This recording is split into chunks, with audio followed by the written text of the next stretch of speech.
Good evening, ladies and gentlemen, and welcome to the Granada Forum on this November 3rd, 2005. Tonight we're going to have Mr. Bill Thornton, who's going to talk about, well, he represents the nitty-gritty law school.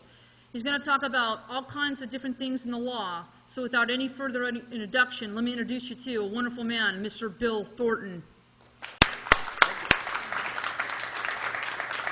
Thank you. Here's the secret mic. Okay, well, we're going to talk about republic versus democracy and how it affects your sovereignty as an individual. Now, basically, before I really get into that, I want to talk about the system that we're in. You see, when the Founding Fathers put together this Constitution, they had it up to their eyeballs with authority. They saw the abuses, they saw the murders, they saw the robberies and so on that was done by the English military. Okay? They saw how the military would just simply move into somebody's home because they wanted it, you know. And so they tried to put together a system that would endure, that would preserve your freedoms. And so they basically said, look, we're self-governing. Self-government means you tell you what to do. And you're not governed by anybody. You are governed by yourselves. The only limitation on your self-government is that you cannot govern yourself in such a way that you take away from the sovereignty of someone else. And as long as you stay within that limitation, well, then you mind your own business, they'll mind their own business. That's kind of the general theme. But they also recognized that there were a couple of power structures out there that they had to contend with. There was England, France, Spain, Mexico. All of them would love to take over the United States, or at least it wasn't known as the United States then. But they would like to take them over.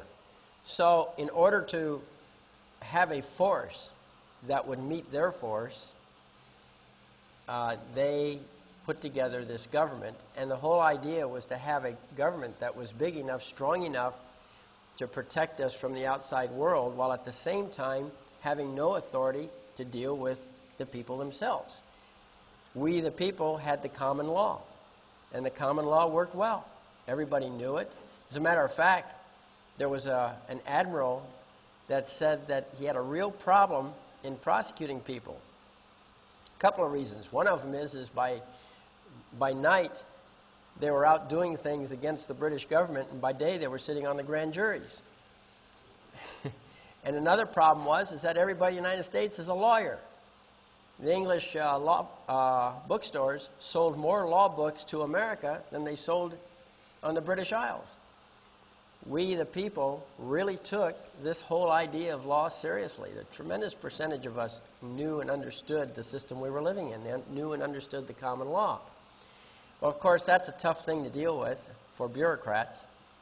So after the Constitution was put together, they managed to sneak through a little item called the 14th Amendment. And the 14th Amendment created a new class of human being called citizen of the United States. And you look, it's a very clear definition. It very clearly says that if you are born in the United States or naturalized and subject to the jurisdiction, then you're a citizen of the United States. Now, you can be born or naturalized, but not subject. What would you be then? Well, you'd be one of the people. Okay, because the people own the government, and the government owns the citizens. So they also took over in the 1850s the school system. So the very first mandatory school system, now there were public schools, okay, but not many. Most of them were private because we were an agrarian society and the farmers got together and hired a teacher. But the government couldn't stand all that education. So what they did, they had a few public schools, but the first mandatory public school was set up in around 1850 or so, and it was populated under military supervision. The parents didn't want the kids to go to that kind of school, and they forced the issue. Of course, I think it was illegal, but you know, when you're talking raw power, it's pretty hard to resist. And why was it so important to the government? Because once they got command of the schools, setting the curriculum, then from the 1850s to the 1950s, over a 100-year period, they phased out the subject of civics and replaced it with a new subject called American government. So when you and I went to school, we learned American government. What is civics? If you look it up in the dictionary, civics is specifically that branch of political philosophy dealing with personal rights. So you drop civics, you bring in that branch of political philosophy dealing with government, and you have a bunch of people who are no longer ignorant, no longer knowledgeable about their rights. When I was a kid, somebody once told me that the two most important subjects to learn in school, beating everything else, the first one was English, and the second one was civics. And at that time, I had not a clue, but somehow it stuck in my mind, and now I understand it. Yeah, if you don't know what your rights are, you can't protect them, and what good is the rest? And how are you going to understand it unless you handle the English language well? If you don't have good command of the English language, you got a problem. You got to learn how to spell, you got to learn how to write, you got to learn how to read, you got to learn how to detect propaganda and separate it from facts and valid thinking and so on. Well, that all comes with the study of English and the study of personal rights. From there, once you have your full rights and once you do have the ability to communicate with others, everything else comes into play. You can do what you choose once you have those two subjects under control. What can you do if you have no rights? Doesn't matter how much English you know. And if you have all rights, what does it matter if you can't communicate? If you don't, So you have to have both. And so I have since learned that, yeah, those are the two most important subjects. And I'd like to see civics brought back into the school. No school teaches civics that I know of. Okay, none, anywhere. What you're getting here is a portion of a civics class. Now, if you want the whole thing, talk to Dennis Whipple, because Dennis has on the website at 1215.org, you go there, and he has a list of some of the past presentations on the subject. There's an 8-hour presentation which covers the subject of sovereignty and a whole bunch of other stuff. And I'd suggest you get that one. And just so you know, I am advertising these CDs, but I get no benefit out of it. Okay? Whatever you pay, that never goes to my pocket. So, but I am encouraging you to get it, because if anybody wants to call me, all I say is, look, you got to watch that first so that we can speak a common language. Until you learn the language that I speak, the legal language, then I'd spend all my time putting on a private seminar. Far better you spend the $20 for the CD and or DVD actually, and get the information. And it's better presented than I could present it individually, because I was prepared on the day I presented it. Anyhow, this is a labor of love. I want to share the information, and that's why I'm here today, fundamentally.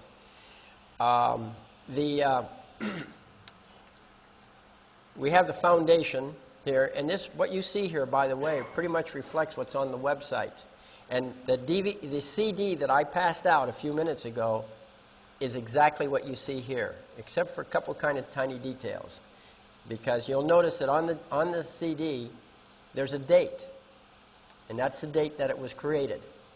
And if you find somebody else has a CD, just look at the date on it too, because whatever has the latest date, that has the latest information. Okay? So some people, like Dennis Whipple, get an advanced copy. I didn't give him one tonight because he has one already that's later. Excuse me. Anyhow, so let's go into the foundation. Basically, in the foundation, there's can everybody see the wording that's up there? Is it large enough for you? Can you see it? Can you see it easily? Or Would this be better?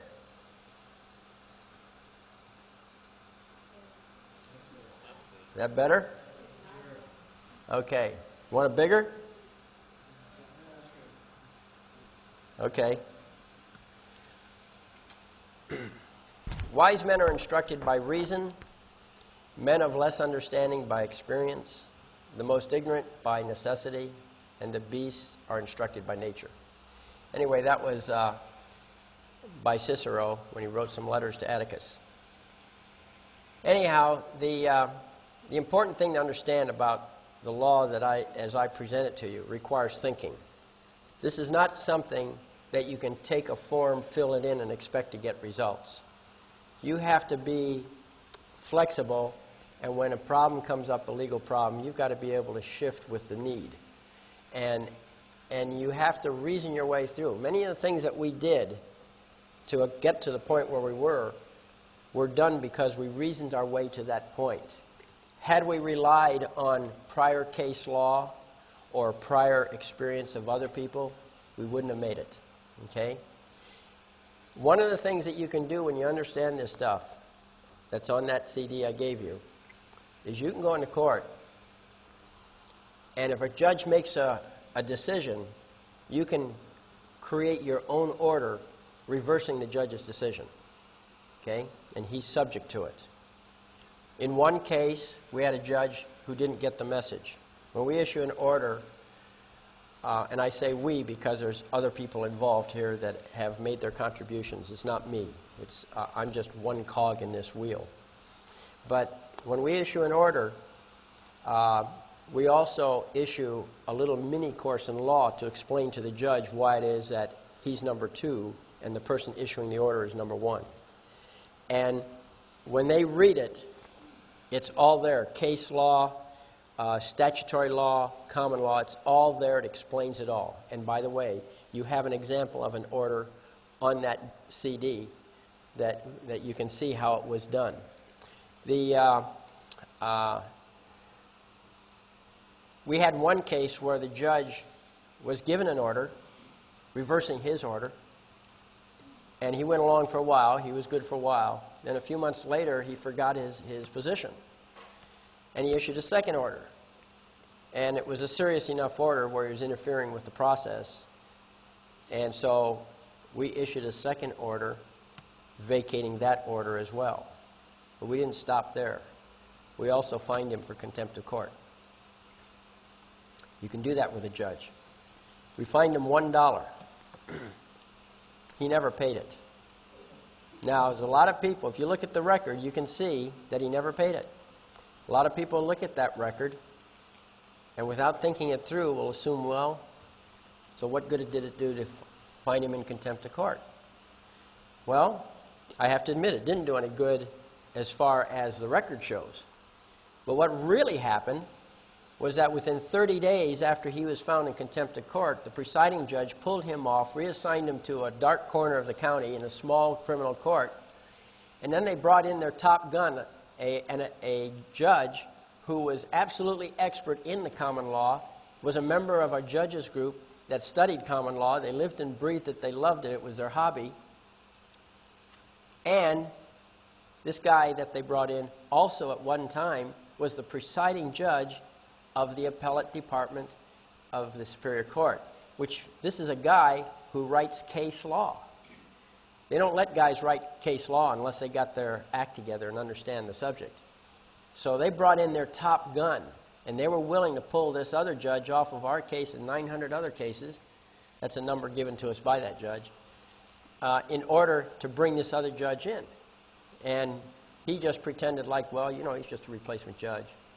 Except we went to the law library and looked up the judicial profile, and we found out all this good stuff about him. So we knew they brought in their top gun. Didn't make any difference because he wasn't in charge. You know, he has to get in charge before he can issue orders. So he was no more authorized to issue orders than the first guy. But at least he was easier to deal with because he was educated. You know, it's hard when you're dealing with ignorance. In fact, there's a philosopher, a German philosopher named Goethe. And Goethe said that there's nothing so fearful as ignorance in action. Okay? And, you know, these judges can do a lot of damage because they have power and not necessarily education. And the lower you go in the judicial system, the worse it gets. God forbid you should ever bring a case before a small claims judge, you know.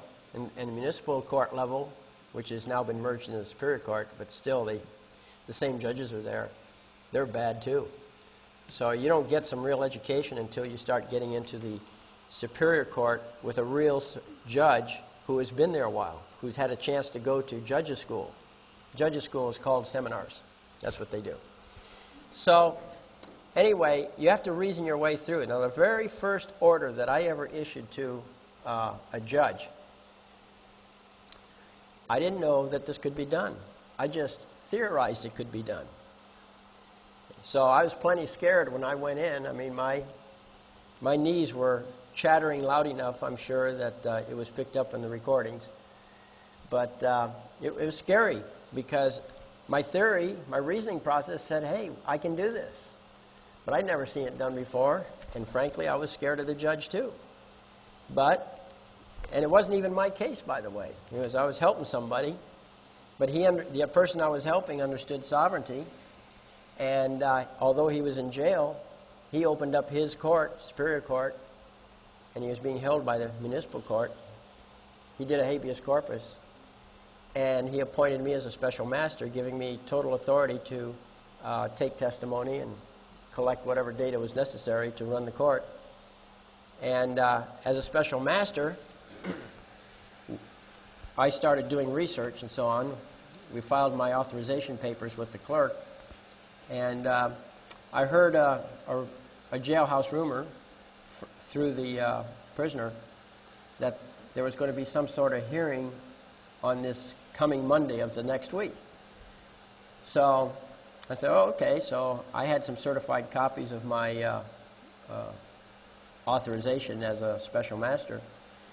So on Monday morning, I went in extra early, requested to see the judge in chambers. We met in there, and I introduced myself. And by the way, I was dressed like an attorney. You know, I had pinstripe suit, had a vest, tie, no beard. Okay? And I went in there, and he wanted to know why I wanted to see him. And I said, well, I just said that I'd been appointed as a special master in the Superior Court, and I was concerned about this certain case, and here's a copy of my authorization. And I just wanted to let him know in advance so he wouldn't be surprised that I was here to observe the case. And he said, oh, okay, glad. He appreciated that, you know. It's a courtesy, okay? I mean, you don't just bomb in on his court, and he's accustomed to taking it, you know, having control. You don't just bomb in and say, hey, here I am. I gave him a little time to think about it, you know, what's coming down the pike, or ask a question or something, informally. As a little aside on this, another attorney came in, took one look at me, oh, obviously a fellow attorney, and spoke with the judge, started speaking with the judge, and lo and behold, it turned out this other attorney was a district attorney, and he wanted to talk about the very same case. But you know what? He was breaking the law. You see, I was a neutral party. I was an officer of the court, another court, but nevertheless an officer of a court connected to this case. This other attorney was on one side of the advocacy. I was not on one side of the advocacy. I was in the middle as a judicial officer. Okay? And, of course, the judge was no dummy, and he cut him off real fast. He says, wait a minute. He says, this is getting too complicated. We need to go on the record. He did that right away. So we did. Well, later on when he called the case, I stood up. I walked right up to that table, had the prosecutor on my left, public defender on the right. Public defender was supposedly representing the defendant, but he wasn't welcome. So I had an opportunity to speak at some point, and the judge looked at me and he said, you know, what do you have to say? And I said, well, I'm William Thornton, and I've been appointed as a special master in the Superior Court of California, and there's a habeas corpus proceeding in the Superior Court, and I'm here to observe the proceedings in this case, and I'm now declaring the Superior Court of the State of California open and in session. So here we were with one courtroom and two courts. So we went back and forth, we talked a little bit, and the judge said, well, what is it you want of me? Now that was a trap. I couldn't tell him what I wanted, so I couldn't respond that way. Because I wasn't representing me, I'm representing a higher authority, the court, the sovereign's court. And I'm not sovereign at that point. I'm now working for the court, so I have no sovereignty of my own in this case. So I said to him, I spoke to him using sovereign language, the kind of language a sovereign would use. Now, by centuries-old custom, actually thousands of years, millennium old, the sovereign never issues a direct order. He always issues an indirect order for one simple reason. When you issue direct orders, sometimes it creates resentment. So as a practical matter, you know, it's an occupational hazard of kings and dictators that they get knocked off, okay? So they soften their orders and they say, it's my wish, my desire. But when a king speaks or a queen speaks, my wish is your command, okay? It may be a wish, it may be softened, but that doesn't take away from the effect of the order. So when I was speaking with the judge, and remember, the judge is not sovereign. He's working for a sovereign, just like I'm working for a sovereign, and although he got paid and I didn't. And I said to him, it is the wish of the Superior Court that the municipal court release jurisdiction of this matter to the Superior Court until such time as the issues in the Superior Court are settled. And he said, I will do that if you will give me the order in writing. And I said, I came here today to observe. I do have an order half prepared because I did not know how things would go today. But if you will recess the case, I will complete the order by hand and deliver it to you upon recall. And he said, fine. So he recessed the case, moved on, putting other people in jail, and we went ahead and ran around to different copy machines or whatever, trying to find one that worked, and making copies of the handwritten order that I finished up and so forth. So when he recalled the case, I passed the order up to the marshal who gave it to the judge, and the judge read it into the record, and then he ordered the paper order, the actual written order, filed into the record. And then that was the end of the case for that day. His authority was gone. Now, I'm sure he would have researched it, and I'm sure that had there been something wrong, I would have been in jail, but it never happened. Never happened. So, and we got some good results out of that. So that was a long case, so there was more to that big story. But the point I'm pointing out, that was the very first, and we arrived at that point because of the reasoning process.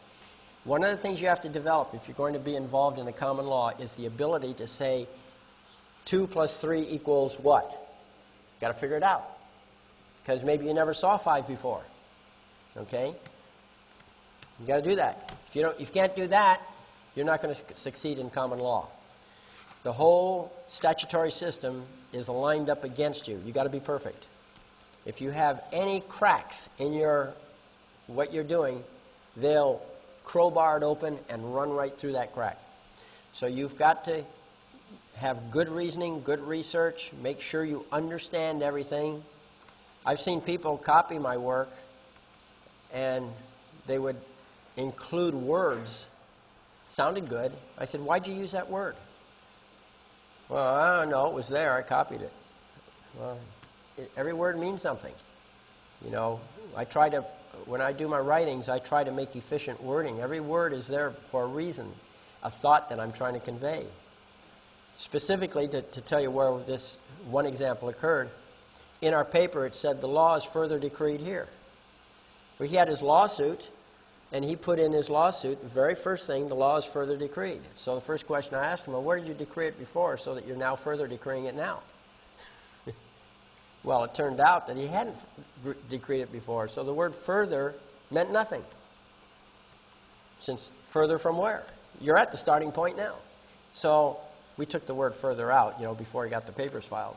But this is what you have to be careful of. You got to understand that every word, what does it mean? If you don't know what it means, don't just use it. Okay?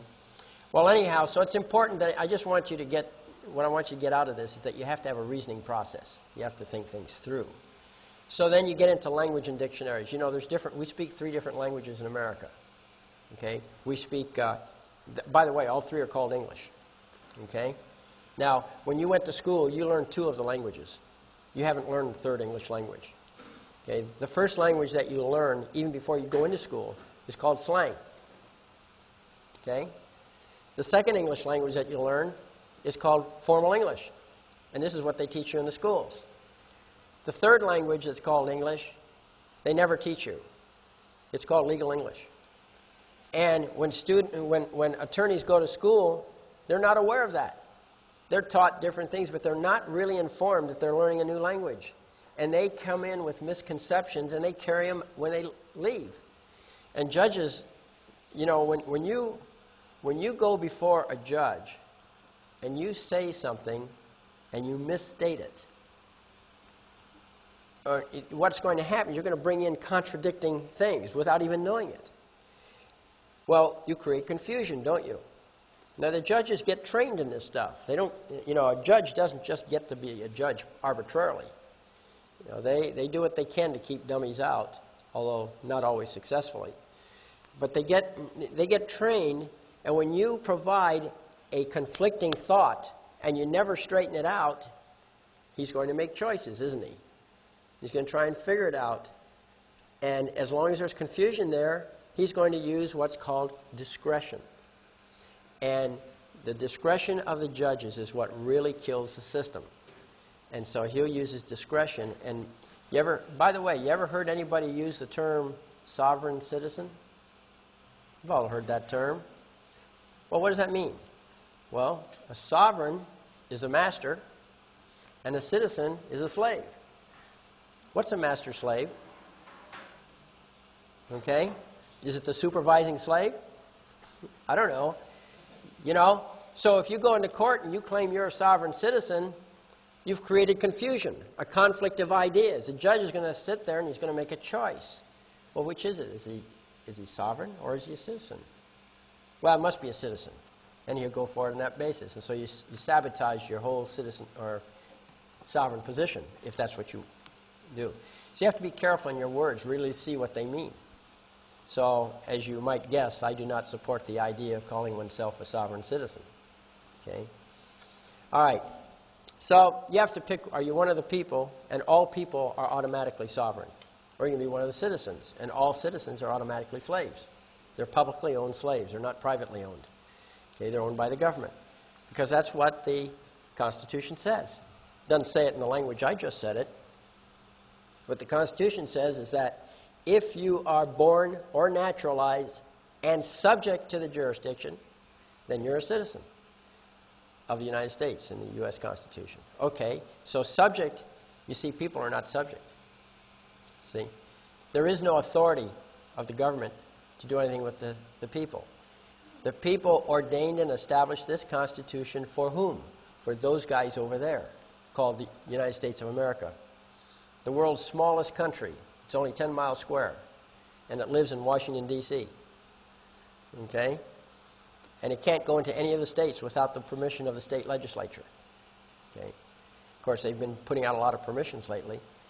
But you see, the United States of America is actually a very tiny country in terms of land area. The actual country, which is District of Columbia, is a very large country in terms of how many people it employs and how much money it spends and that type of thing. So the people ordained and established this Constitution for the United States of America. That's what it says right in the Declaration, in the preamble. So the preamble, you know, when you ordain or establish, there's nothing about the words ordaining and establishing that says they gave up anything. They were sovereign before the United States of America existed. And when they created this thing, they're sovereign afterwards, because the word ordain means to authorize, and the word establish means to actually put it on paper, to write it. So if you ordain something, authorize it, and then you create it, where do you see in there that you gave up your authority or your sovereignty? You're above whatever you created. You're above whatever you authorized. The slave cannot turn around and take over the master, because our slave is called the government. That's what it should be. They're there to serve us. And it says so right in the preamble. So we're sovereigns. Now, the next thing is law. There's several kinds of law, okay? But I break it down in two grand categories. The two grand categories are this. On the one side, we have common law. That's the law of the people. That's the law of you and me. It's custom and usage. It's not written. It's whatever we think it is. Common law pretty much boils down to whatever you convince a jury of. Okay? When you do a lawsuit, you decree what the law is, and then the jury sits in judgment of your law. Now, my best example is this. When I put together a lawsuit, there's a section in the lawsuit that says I decree the law, or the law is decreed as follows. I keep the personalities out of it. But I'm signing it at the bottom, so you know it's coming from me. The law is decreed as follows. Or I might say the law of the case is as follows.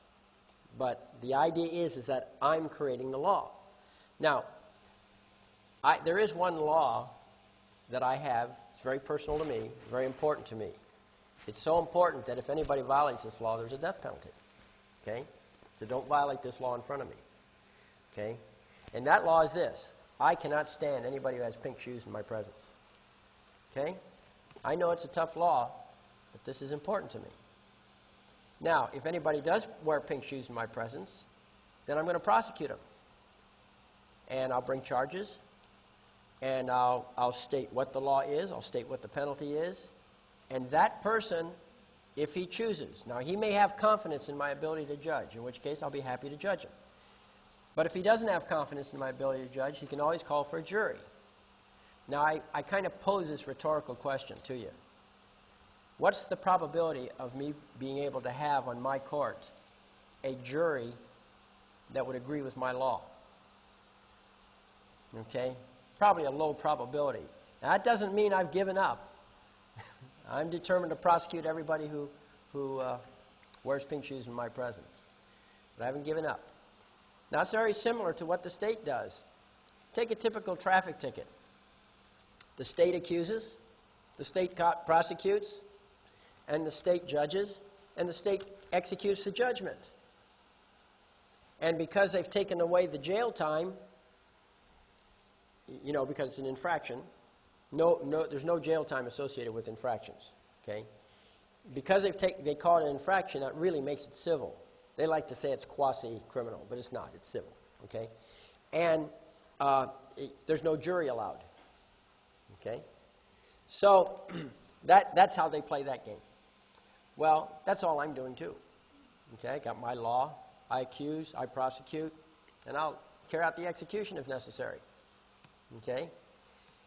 But the jury will stop me if they do their job and they sit in judgment of not only the facts, but also the law. Sure, there's no doubt the evidence will be there. The person did, in fact, wear pink shoes in my presence. But the law is no good, according to the jury. Okay? Now, reverse the situation. Go to the other extreme. I also have another law. And this is what the law is, basically. That if I'm walking down the street on a sidewalk, totally minding my own business, nobody around as far as I know, I'm just walking down the sidewalk, and suddenly a person attacks me from behind, knocks me down, perhaps breaks a bone or two, and my law says if anybody does that to me, assuming I don't die, that he needs to be fined $1,000 and go to jail for 30 days. And I could prosecute him on that under the common law, what do you think the chances are I'd find a jury that would say, yeah, that makes sense. You're going to jail. Very high, right? The Founding Fathers had a belief, a confidence in people, in you and me. Yeah, one of us might have a kooky idea about what the law should be. Not that I'm admitting the pink shoe law is a kooky one, okay? But if one of us has a kooky idea, you've got the jury which levels out our society. You ever tried to get 12 people to agree exactly on something? That's not an easy task. And so they had this confidence, this belief that if we make the highest law of the land the common law, that will do more than anything else, anything we could regulate through a legislature. And this shows up in the Seventh Amendment. You look at the Seventh Amendment of the Constitution of the United States, it says right there that any decision by a jury is not reviewable in any court. Okay? Not even the Supreme Court can second-guess the jury. It's right there in the Seventh Amendment. Go back and read it. You'll see it. Okay? So that is the primary legal system. There's only one problem with it, and that is that puts the power in the hands of the people, the juries. And that's painful to bureaucrats. Okay, they can't stand that. So the statutory law is the law of the special interests. The common law is the law of the people. The statutory law is written. It has an authoritative source and written down. The common law is, well, it's whatever we say it is. Okay? Boy, does that make a difference. And because custom and usage is very stable, you'll see fads come and go, but how long does a fad last? It's gone. There's a certain stability to our style, our culture. Any culture. You go to any country, you'll see they have their way of doing things. Their customary phrases, their customary acts, or whatever. So common law is an excellent means for stabilizing society. You want to destabilize society? Throw out the common law and go 100% statute. You'll see how fast a dictatorship shows up. Because if they can write anything into the statutes without regard to the people, well, you know somebody's going to come along that's rich enough to bribe somebody. And I think they call it lobbying, right? So that's one of the problems with the statutory system. So anyway, like I said, there's two great areas of law. One of them is the common law, and then there's everything else. Because everything else must be written. Everything else, you see, the Constitution of the United States says, here's what you can do, here's what you can't do. The state constitutions say the same thing. Here's what you can do, here's what you can't do. When you, meaning the state itself, okay, that organization of people that call themselves a state. The constitutions, the whole idea of a constitution is to put a fence around these guys and contain them. The Constitution was not written for you. It wasn't written for me. It was written for them. It says right in there, if you look at the preamble says, we the people of the United States, or we the people of the United States, right, in order to accomplish this laundry list of tasks, I'm kind of extemporizing there, do hereby ordain and establish this Constitution for the United States of America. See, we the people of the United States. United States is two words. And we ordain and establish this Constitution for the United States of America. That's four words, United States of America. So the United States is different from the United States of America. The United States is all these states that are united. The United States of America is the corporate organization that's located in this plot of land called the District of Columbia. Okay? That corporation is a public trust. It's not even a country. You've got to get real technical. The United States of America is not a country. The states are countries. Every state in the Union is a country. How can you tell the difference between a state and a corporation? It's real easy. All corporations have a president, secretary, and treasurer. Does the United States of America have a president, secretary, and treasurer? Yeah. Okay? And they're appointed, aren't they? Excepting for the president. He's elected. but the rest are appointed, okay, with the approval of Congress. So the United States of America is a corporation, and all corporations are trusts. Okay, they don't use that word. Normally when you hear the word trust, you're thinking of maybe a Massachusetts trust or a common law trust or maybe some other, what do they call it, was it UBO, unincorporated business organization, something like that. There's various trusts, okay? But a corporation is also a trust. And in fact, if you look at the preamble, just the preamble of the United States, every word in there is what you would expect of a trust. It has a trustee, it has a trustor, and it has a beneficiary, and it has a description of the authority of the trustee. Okay? We the people, we're the trusters, in order to accomplish this list of jobs, okay, that's the job description. Do ordain and establish this Constitution, that's the Articles of Incorporation, okay, for the trustee, the United States of America. So you have a trust organization there, a corporation. So the corporation is told what it can do. But I believe it's the 9th Amendment that says that just because we listed the Bill of Rights, that doesn't mean everything's listed here. Okay? Basically, it says that it's reserved, what we haven't granted to them is reserved to the states or to the people. Okay? You're all familiar with that, I think. Probably read that in the Constitution. Well, that's an important, very important phrase, because what that says is, if your job is not described here, you can't assume it. Now, I understand that they assume a lot of jobs, and that's a problem, because they're busy trying to ignore the Constitution whenever they can. But the fact of the matter is that they're not authorized. Okay? The United States of America has no sovereignty. State of California, as well as California, have no sovereignty. Okay? The sovereignty is in the people.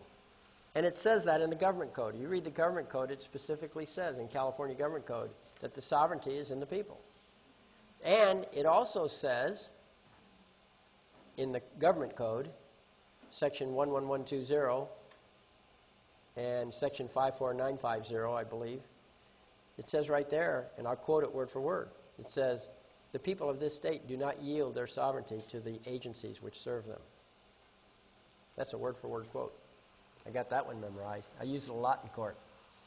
Okay? That judge is my agent.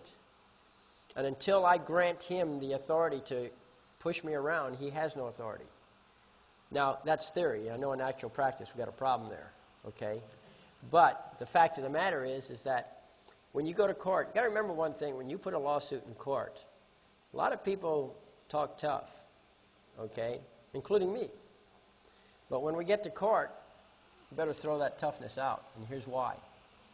When you go to court, you bring your case in there, you don't have any guns to back it up. You have no power, no physical power. You may have legal power, but you don't have physical power. You can go all the way through and get a judgment in your favor, but the next question is, how do you enforce it? Okay? The only way you're going to enforce any judgment is if you have the cooperation of the very people that you're trying to get under control. So I suggest to people that keep in mind that it doesn't matter what your judgment is if you don't have internal support for your judgment. Not internal support, meaning somebody on the inside who's in a position of power that can take command on the inside and make sure that your paperwork works. Okay? How do you do that? Well, there's no formula. But I can tell you this. You better be a nice person. Okay?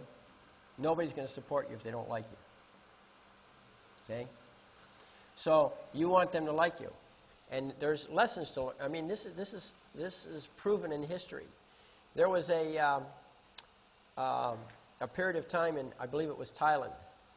In Thailand, they had a dictatorship there. And the system had a pretty simple definition. If you were a dissident, you disappeared at midnight. That's all. No problem. Okay? Of course, a lot of dissidents didn't know that, and there weren't enough cops to go around, so it took them a while to kill all the dissidents, and then every time they killed a dissident, they created 2 more. So that system didn't really work, but governments tend to be short-sighted that way. So, but that was what they would do. They just simply, the person would disappear at midnight. Nobody would ever see him again. Okay? So, there was one group of people, however, that was really, really messing up the government. I mean, the Thailand government was just having a heck of a time with this group of people. They were called Buddhists. And what these Buddhists would do is they'd go out in the middle of the intersection, douse themselves in kerosene, and set themselves on fire. Of course, that killed them. And this created all kinds of international embarrassment. This is back in, I guess, in the 70s, something like that, 1970s. But it just created embarrassment. There was international furor over this. You know, what are you doing to these people? Why are you know? So it was a tremendous embarrassment to the government. And the source of all that was the top man, the head of the Buddhists. You know, he'd, I guess, somehow issue the order, okay, it's time for somebody to go out and burn himself again. All right? And here he went, the Buddhist, the chief Buddhist, whatever they call him, the head Buddhist, he traveled about the country with minimum security. And nothing ever happened to him. He did more damage to the government than any dissident ever did, and yet nothing happened to him. Why not? Well, nobody knows why not, but there's some theories. Okay? One of the speculations is that this man, because he was the head of the Buddhists, it was a very large organization. And because it was a large organization, he was in with the power structure. He went to the parties. He met, everybody knew him personally. Okay? He wasn't just some remote figure like some dissident might be. The people in government knew him personally. And universally, he was loved. Not just liked. They loved him. His enemies loved him. Nobody wanted to kill him. Okay? And he survived. He never did get attacked. Why? Well, the theory is that he was just simply too likable. I mean, sure, we had our battle going on, but it was nothing personal, you know? A lot of people make this personal. They go in scowling at the clerks, scowling at the sheriffs, scowling at the judge. You know, that's not how you conduct a lawsuit. You go in there, you be friendly to anybody. Some of you have heard me tell this joke before, but I'll tell it again. I go into a clerk. I have a standing joke. Every time I meet a clerk, it's always a new face, okay? I make friends with them. I'm friendly. Hi, how are you? I got a tough problem today. Can you help out? Or whatever, you know, but I'm friendly. There's no contention. I keep the contention out of my voice. Try to keep it friendly. But I do have a joke that I tell them. I say, did you hear about that big parking ticket hassle that went on in the court upstairs the other day? They say, no, what happened? I say, well, this guy was making a federal case out of his parking ticket, and he was just talking and talking and talking, and finally the judge ran out of patience, and he said to the man, he says, sir, didn't you see the sign? And the man answered back to him, yeah, Your Honor, I saw the sign. It said fine for parking. That little joke never fails with those people. Okay, they love it.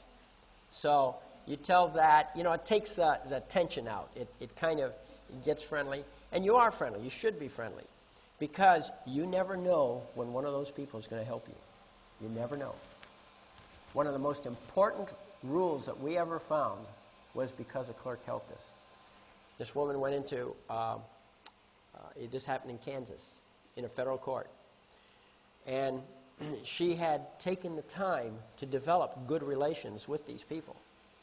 And after this case had been going on a year or two, but one day she got to the point where she was trying to file an order. Okay? Clerk wouldn't file it. So then she generated an order ordering the clerk to file it. And the clerk said, you can't do that. And they argued, it was like Friday, on a Friday of the week. And they argued for 4 hours over this. And by the way, it was a friendly argument, okay? So there was nothing personal, but there was a difference in opinions about this, and they were trying to work it out. And this woman made sure that she never allowed it to get to be a personal kind of thing, okay? It's just business, but, you know, and they were quoting laws and going back and forth. Well, after 4 hours, the clerk was adamant. No. If you want to, if you believe that I must file this order, in order to get me to do it, you have to take your case up to the appellate court and get an appellate court order ordering me to then file it. That's what the clerk told her. So about midday, she gave up. She went home, okay? And then she called me on the phone, and we talked about it. Anyhow, Saturday afternoon, I got another phone call from the plaintiff. She told me she got a letter from the clerk. Apparently the clerk had mailed it that Friday. And the letter said, and it arrived the very next day, Saturday. The letter said, the letter invited her down to come down and file that order. Okay? What had happened was that after she left at midday, the clerk spent the afternoon researching it. And she didn't have to do that. I mean, the clerk honestly felt that there was no authority there, and yet enough points were raised. She researched it, and she found the specific law, actually code, in Title 28, United States Code, Section 1361, 1361. And that specific code says that whenever there is a duty to be performed by the clerk, the trial court had original jurisdiction, not the appellate court, but the trial court had the original jurisdiction to issue an order to any government person, which would be the clerk, to perform a duty that was owed to the plaintiff. Catch that? The plaintiff, not the defendant. And she was the plaintiff. Now, you know, most of your laws are written down the middle. This one's clearly biased. This one's written for the plaintiff. What happened to the defendant? Well, see, what it turned out to be is that usually it's the defendant that's having an argument. And the defendant is the one who has to go to the appellate court. The plaintiff doesn't have to go to the appellate court. He can go to the trial court level and get the very same kind of order. Why is there a difference? Well, the difference is this. It all goes back to what is a court. A court is specifically defined as the person and the suit of the sovereign. So, the plaintiff was the person, and the lawsuit that you filed, that was the suit. Put them together, that's the legal definition of a court. So, in other words, think of it of a different way. The king is sitting, or the queen is sitting on the throne, and that's the court in front of him. Okay? And the suit means the suitors, or the courtiers, all those people in the courtroom, they constitute the suite of people.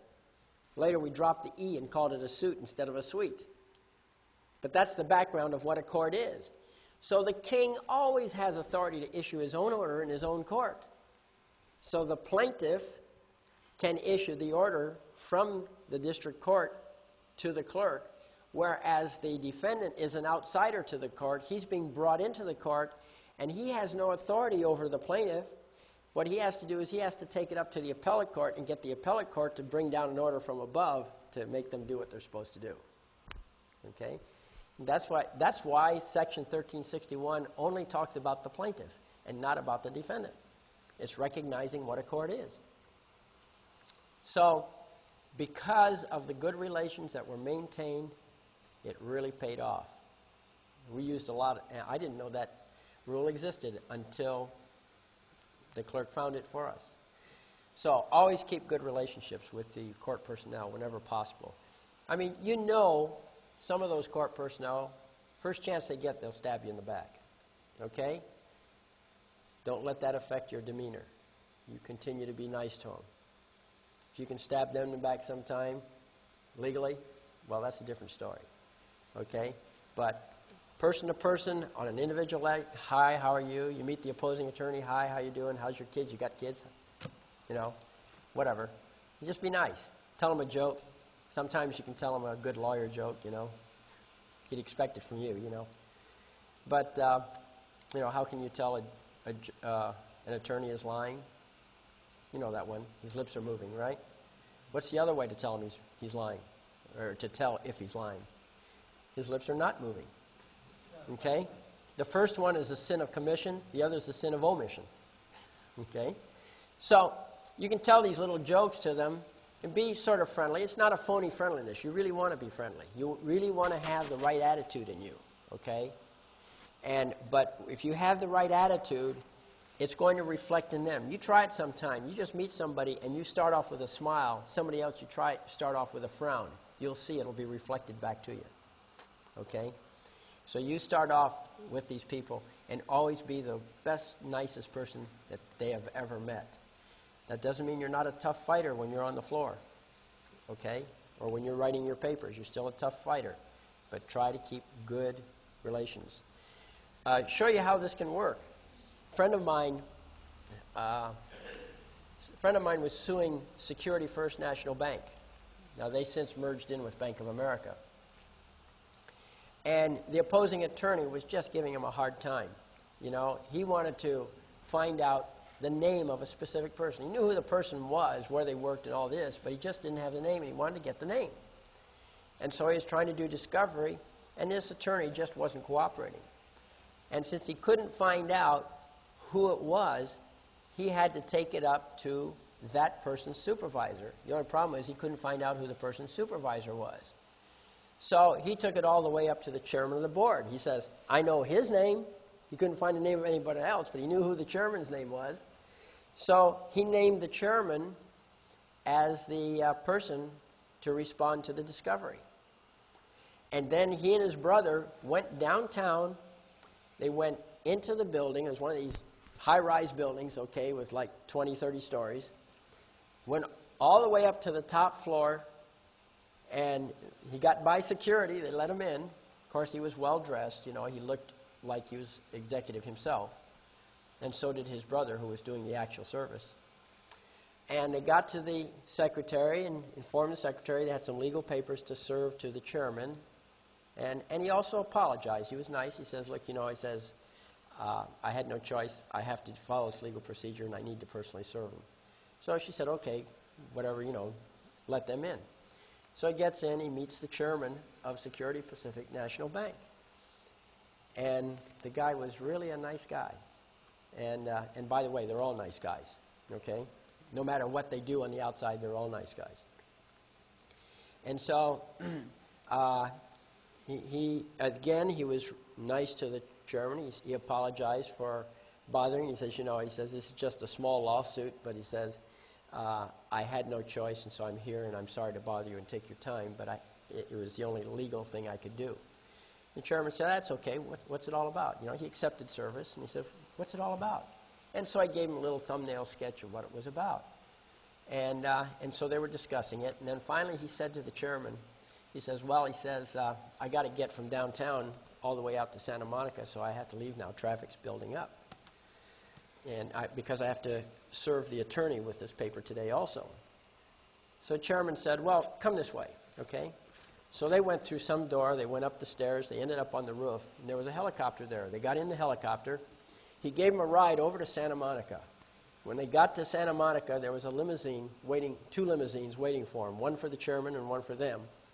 They got in the one for them.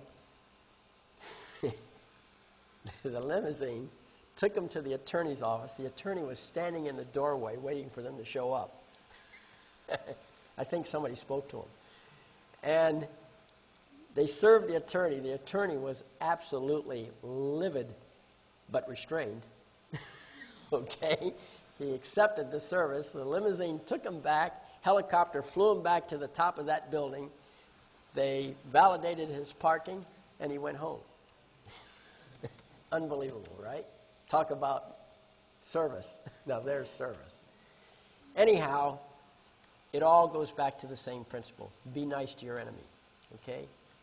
Don't let... I know that, you know, the pain that we go through sometimes, psychological as well as physical, can be tremendous. You know, your whole lifestyle may be at stake.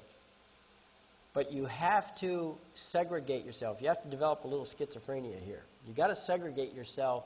You know, pretend you're your own attorney in some ways. That pretend it's not your case. You're handling it for someone else. Because you got to keep a good attitude, and it'll really help a lot in various instances. And this is how it helped these people. You know. So those are some war stories that were kind of fun. Well, anyhow, so in this other system of law, we have the common law and we have the other system of law. This other system of law absolutely has to be in writing, all of it, okay? Now, so we have these different written law systems. You have, for example, the Roman civil law system, also known as statutes. You have the you have maritime law. You have admiralty law. You've got the law merchant. Well, law merchant is kind of loose.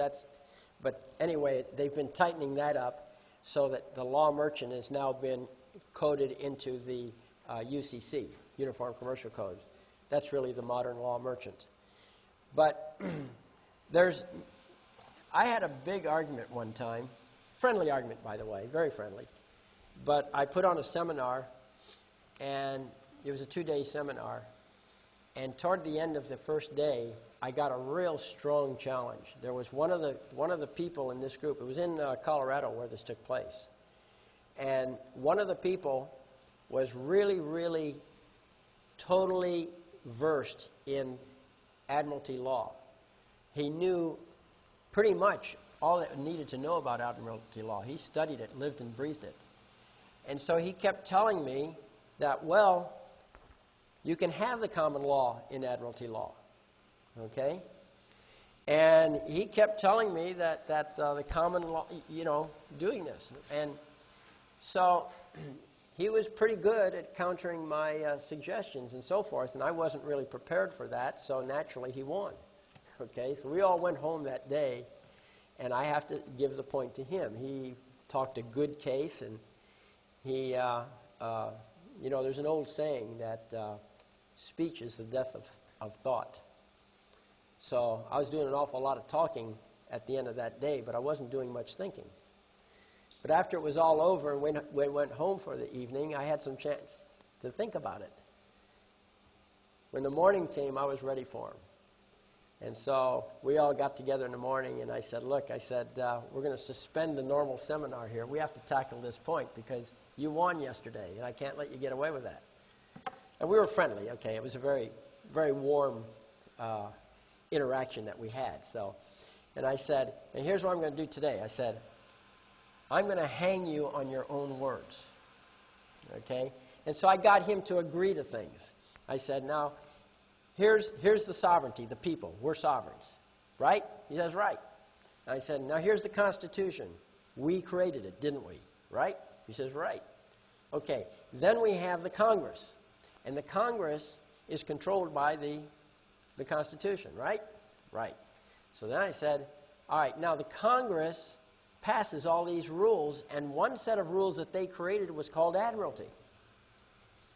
So no matter how you slice it, the admiralty draws its authority from the Congress, which in turn draws its authority from the Constitution, which in turn draws its authority from the people. Okay? Now the problem is that I'm one of the people, and I have no direct control over the admiralty. They have the control that I've delegated to them, and they produce these written rules. Now, I said, now, you have in your admiralty a provision that you can bring the common law in, right? He says, right. Okay, so here you are with that structure, people, Constitution, Congress, admiralty law, and then common law under that. And I said, now you have all the benefits of common law, don't you? He says, right, you do. I said, you've got all except one. And that is, you have no direct authority over it. Now let's look at the other branch. The people, go back to the people. The people stay outside the Constitution and create their own court. If you're in your sovereign capacity, you're going to do what kings do. You create your own court. You make your own law. In fact, there is a rule that says, a court case that says that the very essence of sovereignty is that the sovereign creates the law or decrees the law. Okay? So you decree the law if you're sovereign. So here you are, sovereign. Then you create your own court. You decree your own law. And one of the things that I will decree in my sovereign capacity is that we're going to use the common law. So you have the common law down this branch of thought or philosophy, and you have the common law down this branch of it. Okay? Now what happens if you do something over here under the Constitution, under the Congress, under the Admiralty law, you do something in common law that's in conflict with it? Well, if the common law is in conflict, you're going to invoke something similar to Section 22.2 of the California Civil Code, I believe it is, which says, and also I think there's a penal code, maybe it's 22.2 of the penal code, which says that the common law shall be the rule of decision so long as it's not repugnant to the statutes. Okay? In other words, the statutes are higher than the common law.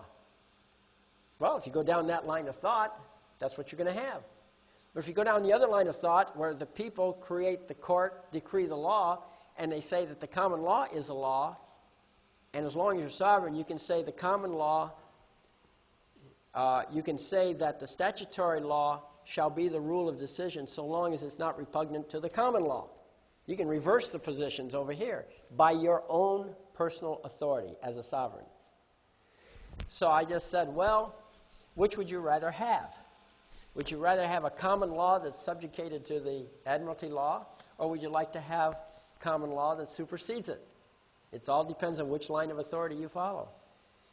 Well, he was so into the Admiralty law that he had a hard time shifting gears, which is understandable. You get a mode of thought, it's difficult to shift. But guess what? I had at least half the group there trying to explain to him why he was wrong. That they clearly saw that although they could have the common law under the Admiralty, why would they want to give up their power? Right? I mean, that's basically what it boiled down to. Here they had all the power, over here that was delegated, and the Congress could change it anytime they choose to.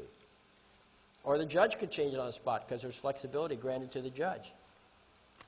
So that's why I picked the common law, and I picked sovereignty, and I stay out of the Constitution. See, the Constitution, the people are above the Constitution.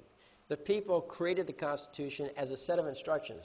You've got to remember this, that the Constitution does not grant any rights whatsoever to you. You read it, and you'll see that the Constitution recognizes the rights. It even says so in the Ninth Amendment, I believe it is, that says something to the effect that just because we made a list here, that doesn't mean that's all there is. Of course, I don't have the wording just right, but that's what it says. So that Constitution is very important, but it's only for those guys over there. And since we're outside the Constitution, we're above it. Since we have sovereignty, we can create our own courts. And I do it all the time. We do it right in the building. I run my court in their buildings. I don't do like you've probably heard the one Supreme Court. You've heard of that in the past. There have been people, for a while, that was a hot topic. And so the one Supreme Court, people would actually set up their own courts, their own juries, and they were not meeting in the government court buildings. My court is in the government court building. I use their clerks. I let their judge sit on my bench. You know, it appears to be a court, and I even let them scam a little. You know, I allow the judge to pretend that he's in charge when he even knows he isn't. Because after all, I'm not trying to upset his game or his relationship with all the other attorneys. You know? But you should see it. The judge will be sitting there, and he'll turn to the plaintiff, and he'll say that, I think we should do so-and-so. And then he looks at the plaintiff, and the plaintiff will say, yeah, that sounds good. And then he'll turn to the attorney and say, well, what do you think? And the attorney always says, yeah, that's fine, Judge. But you see, the attorney thinks that the judge made the decision or had the authority, when in reality, the judge got the approval first from the plaintiff who owned the court. See, the judge is the highest officer of the court. He is not the court. The owner of the court is the creator of the court. That is the plaintiff. Courts can't, the government courts can't do anything until somebody gives them the authority to do so. How do they get the authority? By filing a case. But it isn't that simple. In your case, you say what kind of forum you're in. What I do is I say it's a court of record. And by the way, here's the court of record right down here. Okay? So a court of record is very important. In fact, we'll just show it to you. Court of record.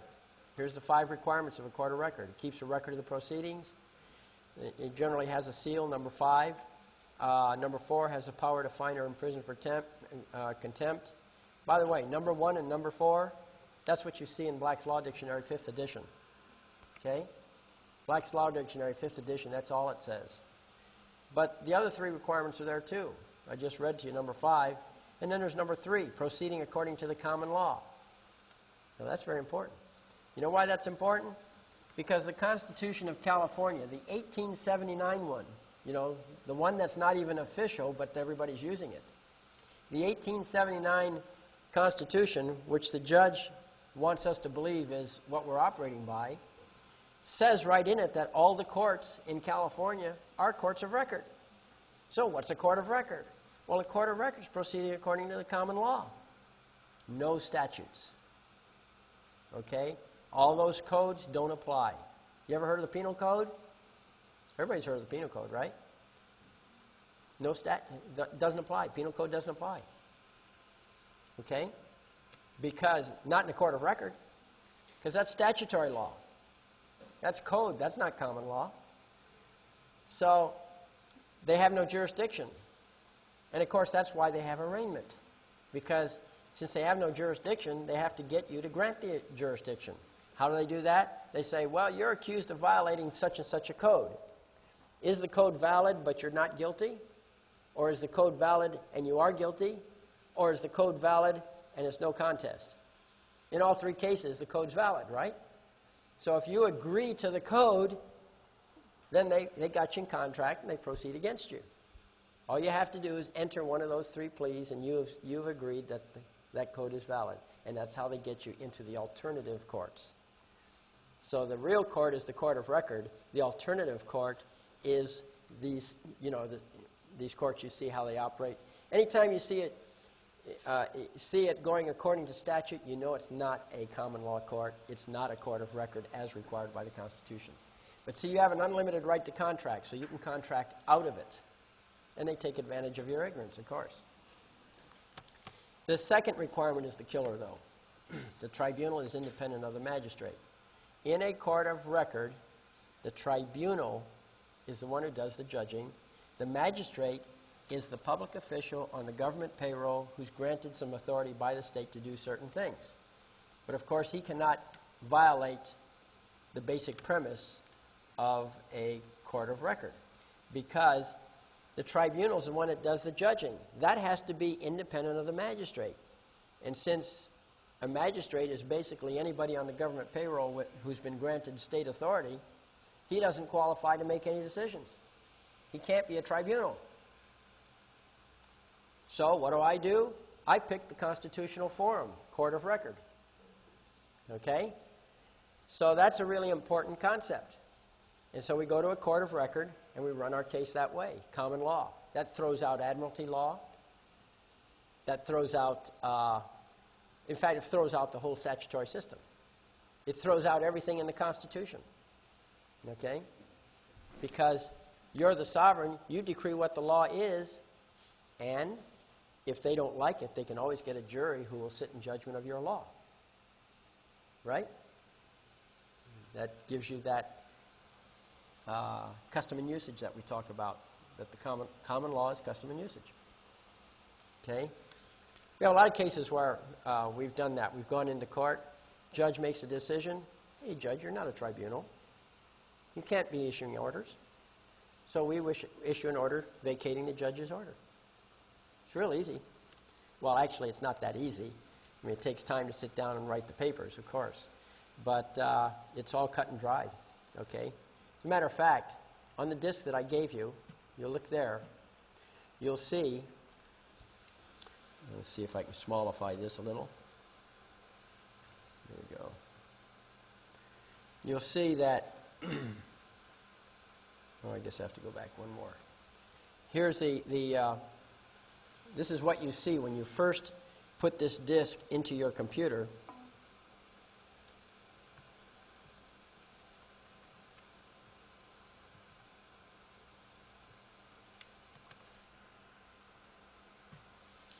There we go. This is what you see when you first put that disk into your computer. It should come up automatically. And you have an example on there, okay?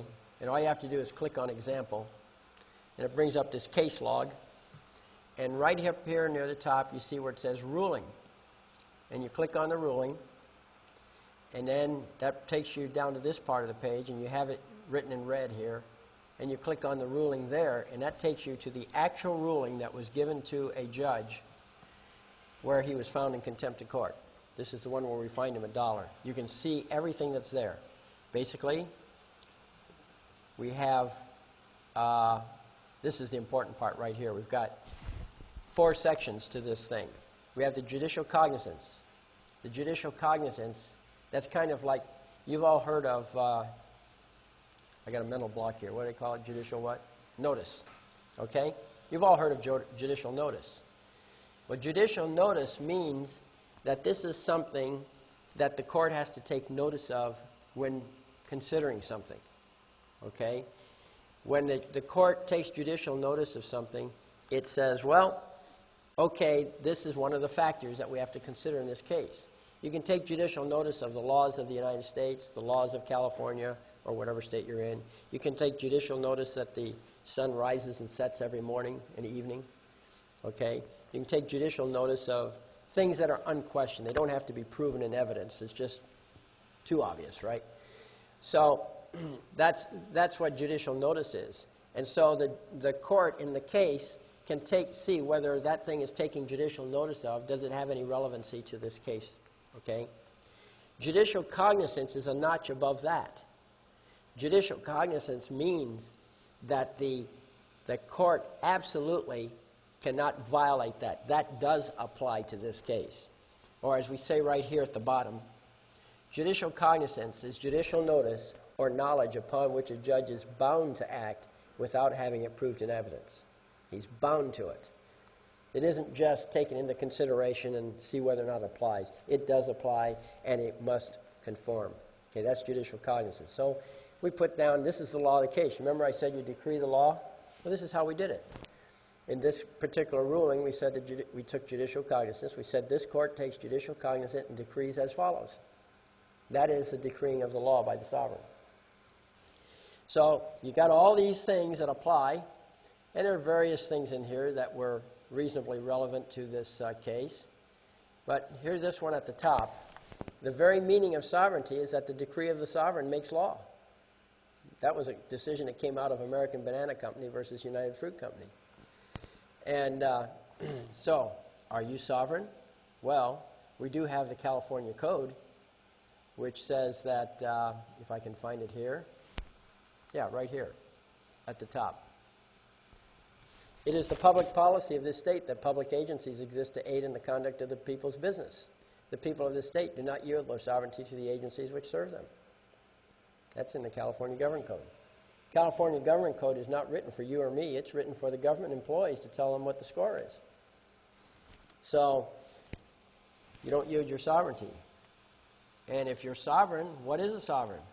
Well, basically a sovereign is somebody who has no accountability. If there's any accountability that you have as a sovereign, is that you're accountable if you injure someone else. You're accountable if you invade the sovereignty of someone else. Yeah, now you're accountable. And who's going to get you? Well, 13 other people. One of them is the one you hurt, and the other 12 is the jury. Okay? That's a beautiful system, actually, when it's working right. Okay, well, anyhow, so we have a section here where we decree the law. And then we go down further into the next section, if I can get down there somewhere. There it is. Oh, we have all the impeachment. I guess I went by it. We'll just go up to the top. Okay. So here's your 4 sections. You have the judicial cognizance. We saw that. You have findings of fact. That's where we took in all the facts considered, and then we discuss it, come to some conclusion of law, and then we impeach them and apply the penalty. Okay? So that's the actual thing. If you want to read it later on that CD, you can. But that's in the example. How do you file a lawsuit? Well, here's a brief example of a lawsuit. Look at the first amended action right here. Okay. Well, I guess I really should make that larger, shouldn't I? So you can see it better. There. How's that?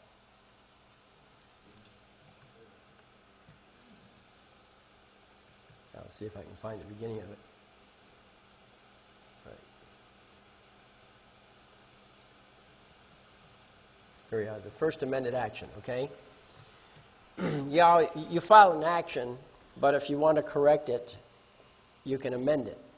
And there's a procedure to go for amending it. But then when you file the amended action, that then replaces the prior one. Okay? So in the first amended action, basically, this is it here. And this first amended action, paragraph 1 normally would not be in your lawsuit. But we put it here because, after all, we had a prior lawsuit, so we have to explain what we're doing. So we're saying the first amended action amends by entire substitution the action filed before in the above entitled court. And then, but paragraph 2 normally would be paragraph 1. And in paragraph 2 we say, William Jones, hereinafter plaintiff, is one of the people of California and in this court of record complains of, blah, blah, blah. Well, here's what happened. That simple little sentence is probably the most powerful thing that you'll ever write in your papers. Okay? When you identify yourself as one of the people of the jurisdiction, in this case the jurisdiction is California, William Jones is one of the people of California. The people created California. Okay? They are the sovereigns. So just by saying you're one of the people, you have automatically said you're a sovereign. You're in your sovereign capacity. You've automatically put the judge below you. You're automatically in charge. You own the outfit. If you don't own the outfit, the load is on them to prove you're not. Okay? So you own the outfit. You're one of the people. And the people don't yield their sovereignty to the agencies which serve them. Okay? I rub that into them. And the next thing is and in this court of record complains of. Okay? What's a court of record? A court of record is common law. A court of record, the tribunal is independent of the magistrate. In other words, that judge can't say boo. If he does, he's out of line. Okay? So that's why I say you don't have to say you're a sovereign. You don't have to say you have Yahweh on your side, okay, or God's on your side. You don't have to say any of that. You can't say you're one of the children of Jesus and you're entitled to certain God-given rights. You don't have to say any of that. It's all said right there in that simple little sentence. And you know what's beautiful about this? Is that they all read right over it. They don't catch the significance of this. They just read right over it. So, okay, you're one of the people and you're in a court of record. Well, sure. Now, if you got an attorney who is alert enough that he would say, court of record, what's that? He goes, no, you know, an attorney, that's his business. So he's going to have the latest, greatest reference materials, right? So he goes to his Black's Law Dictionary, 8th edition, I suppose, or 7th edition. He breaks it open, looks at court of record, and says, oh, right here, a court of record has the power to fine or imprison for contempt, and it keeps a record of the proceedings. Oh, okay, well, that makes sense, you know, close the book, right? Little does he know, you just took charge of the court. Now look, all attorneys, you look at their business cards, and they say right on there, his name, attorney at law. What's an attorney at law? an attorney at law is somebody who's trained in the common law. Well, first of all, I have yet to meet an attorney that's trained in the common law. I have yet to meet one that even knows what it is. Okay? You ask him, he'll tell you, oh, common law. Well, that's case law. Well, no, it isn't, but nice try. That's what they teach him in school. Case law is like 1% of it. Okay? You know, I don't know how valid case law is because, after all, at its very best, it's hearsay evidence, right? I'm not sure how valid, how that can be brought into a case. Not as evidence, maybe as law, but not as evidence. But in any case, you see, you slide right over that, and you're the plaintiff. Now, if you're a defendant in a case, you have to convert yourself into a plaintiff. So what you do is you do a counterclaim, and you become they are the plaintiff, you're the defendant. In your counterclaim, you're the counter-plaintiff, and they are the counter-defendant. And the issue that you bring up is jurisdiction. That's the number one issue, jurisdiction. Because when you challenge jurisdiction, what they're supposed to do is they're supposed to stop everything and prove the jurisdiction to your court.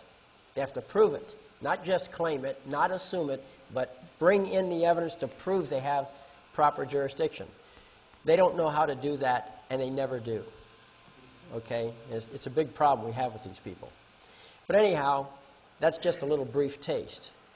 So, now, I told you I was going to talk about a republic versus democracy. That was the advertised thing. I haven't even touched on that yet. But I had to give you kind of some background, okay? So let's go back to the law notes, okay? And the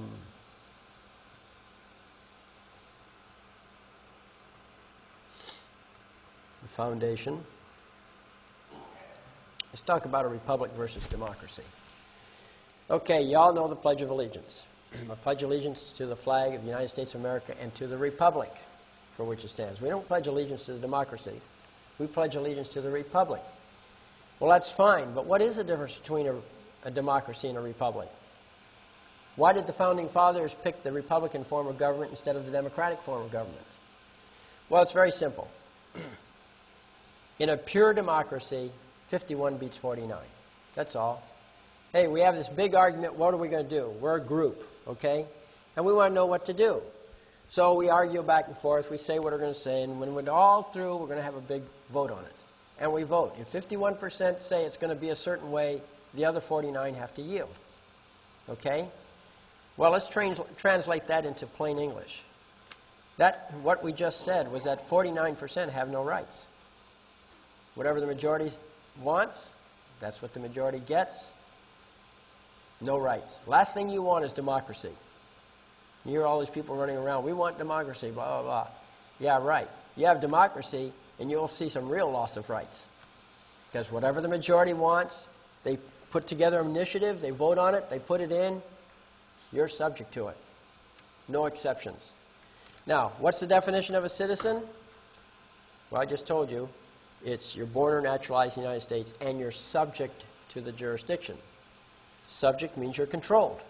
Okay? You can't buck it. If one of you walks up to me, well, let's say I walk up to you and I say, hey, you got pink shoes.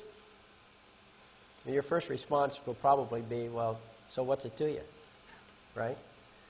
You know, who am I to lord over my personal preferences over you? Okay? If we're equal and you're not doing me any harm, oh, well, I'm going to claim you're hurting my eyes with the pink shoes. But if you're not doing any actual harm, then I have no jurisdiction over you. Okay? So, but in a democracy, if you're subject to the jurisdiction, you have to do whatever you're told. And what's our method for telling you what to do? Well, we call them statutes. Okay? So in a democracy, the statutes are everything. In a democracy, you're instructed what to do, what you can do, what you can't do, and so forth. And we have a name for that. Okay? Now remember, any time that you're granted a privilege or a privilege is taken away, that's all done by statute. So you have certain privileges, you have certain immunities, which are granted to you. Catch the word, granted. Okay? Granted by whom? Granted by the government. Okay? If you're subject to the jurisdiction, then you have to play the game according to the rules of the jurisdiction. So, in a democracy, you absolutely have no choice but to go along with the commands of the majority. Now, it's very important to bureaucrats to keep charge, to have control. So, but it's also important that when they're controlling you, that you don't understand you're being controlled. So they got to get you to somehow be in the jurisdiction, but they sure don't want you to know that they don't have any jurisdiction, right? They got to trick you into it somehow. Well, the easiest way is to take advantage of your ignorance. All right? So how do they do that? Well, you go to school, and what is the first thing they teach you, right? Probably second grade, maybe first grade.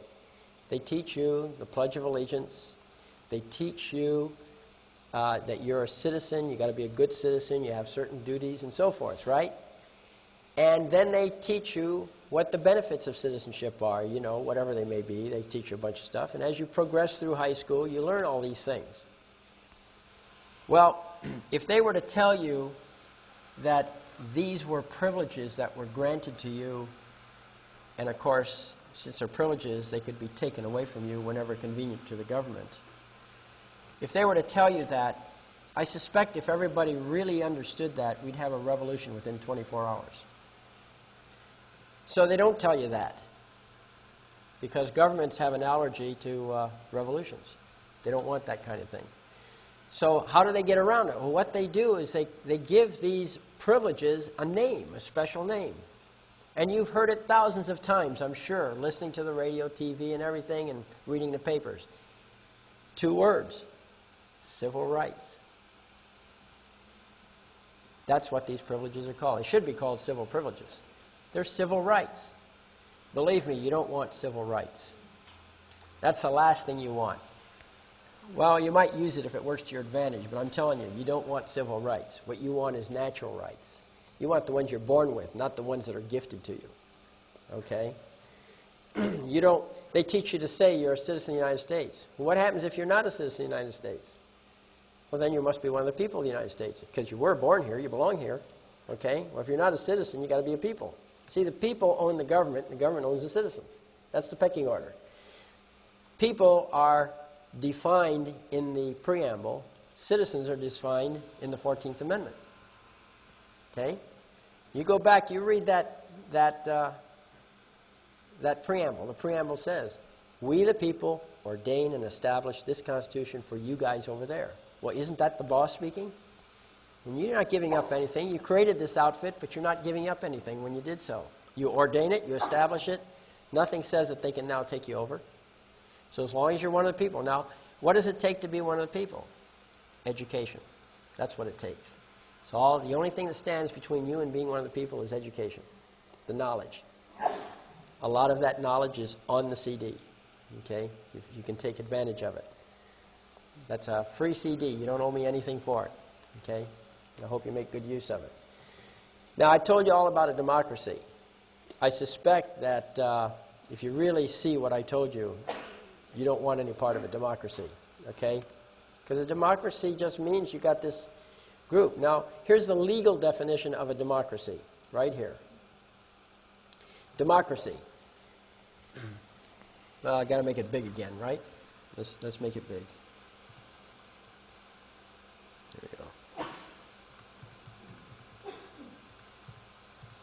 Now we're back up where we can read it.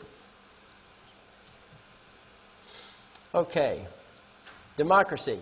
That form of government in which the sovereign power resides in and is exercised by the whole body of free citizens, directly or indirectly, through a system of representation as distinguished from a monarchy, aristocracy, or oligarchy.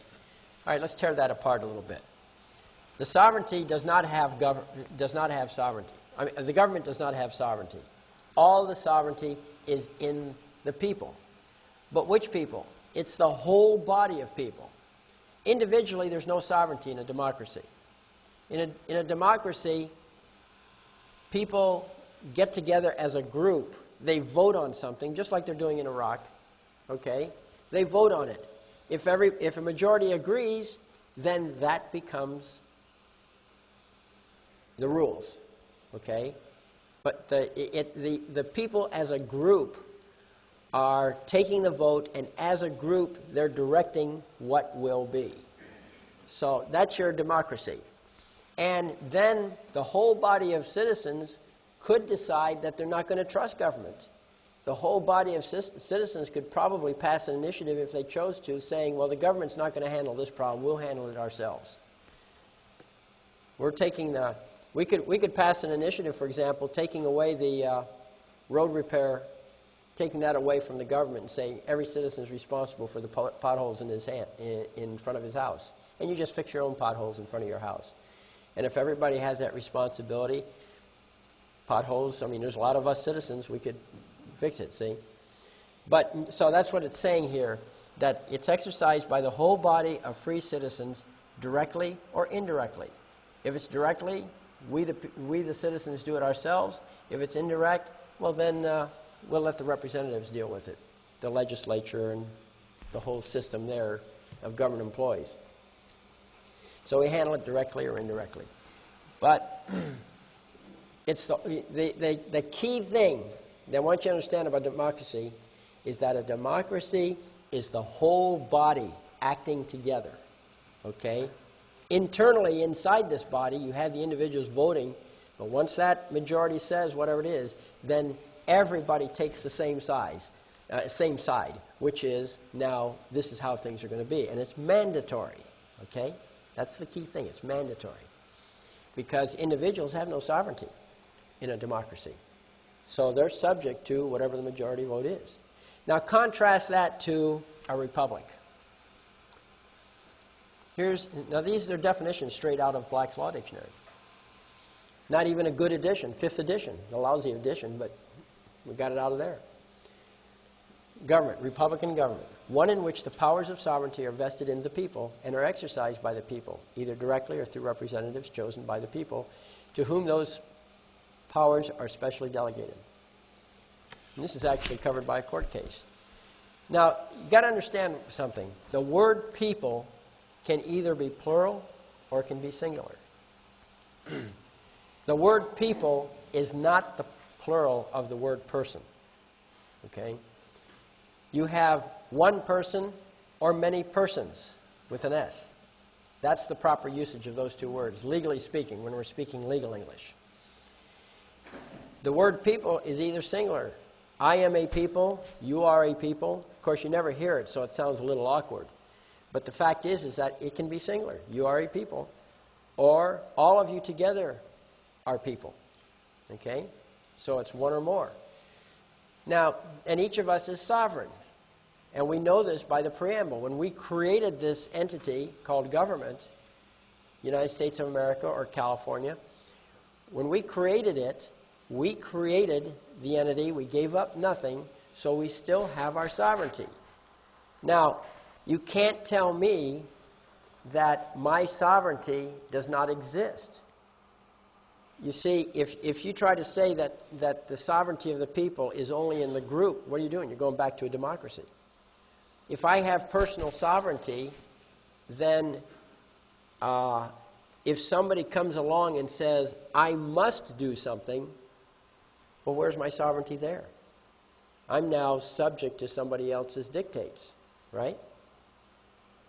But if somebody comes along and says that here's a new rule, I suggest we all follow it, it's advisory, well, then that's a different story.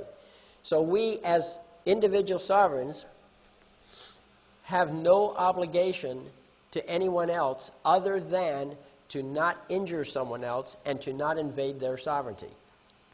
That's our only limitation as a sovereign.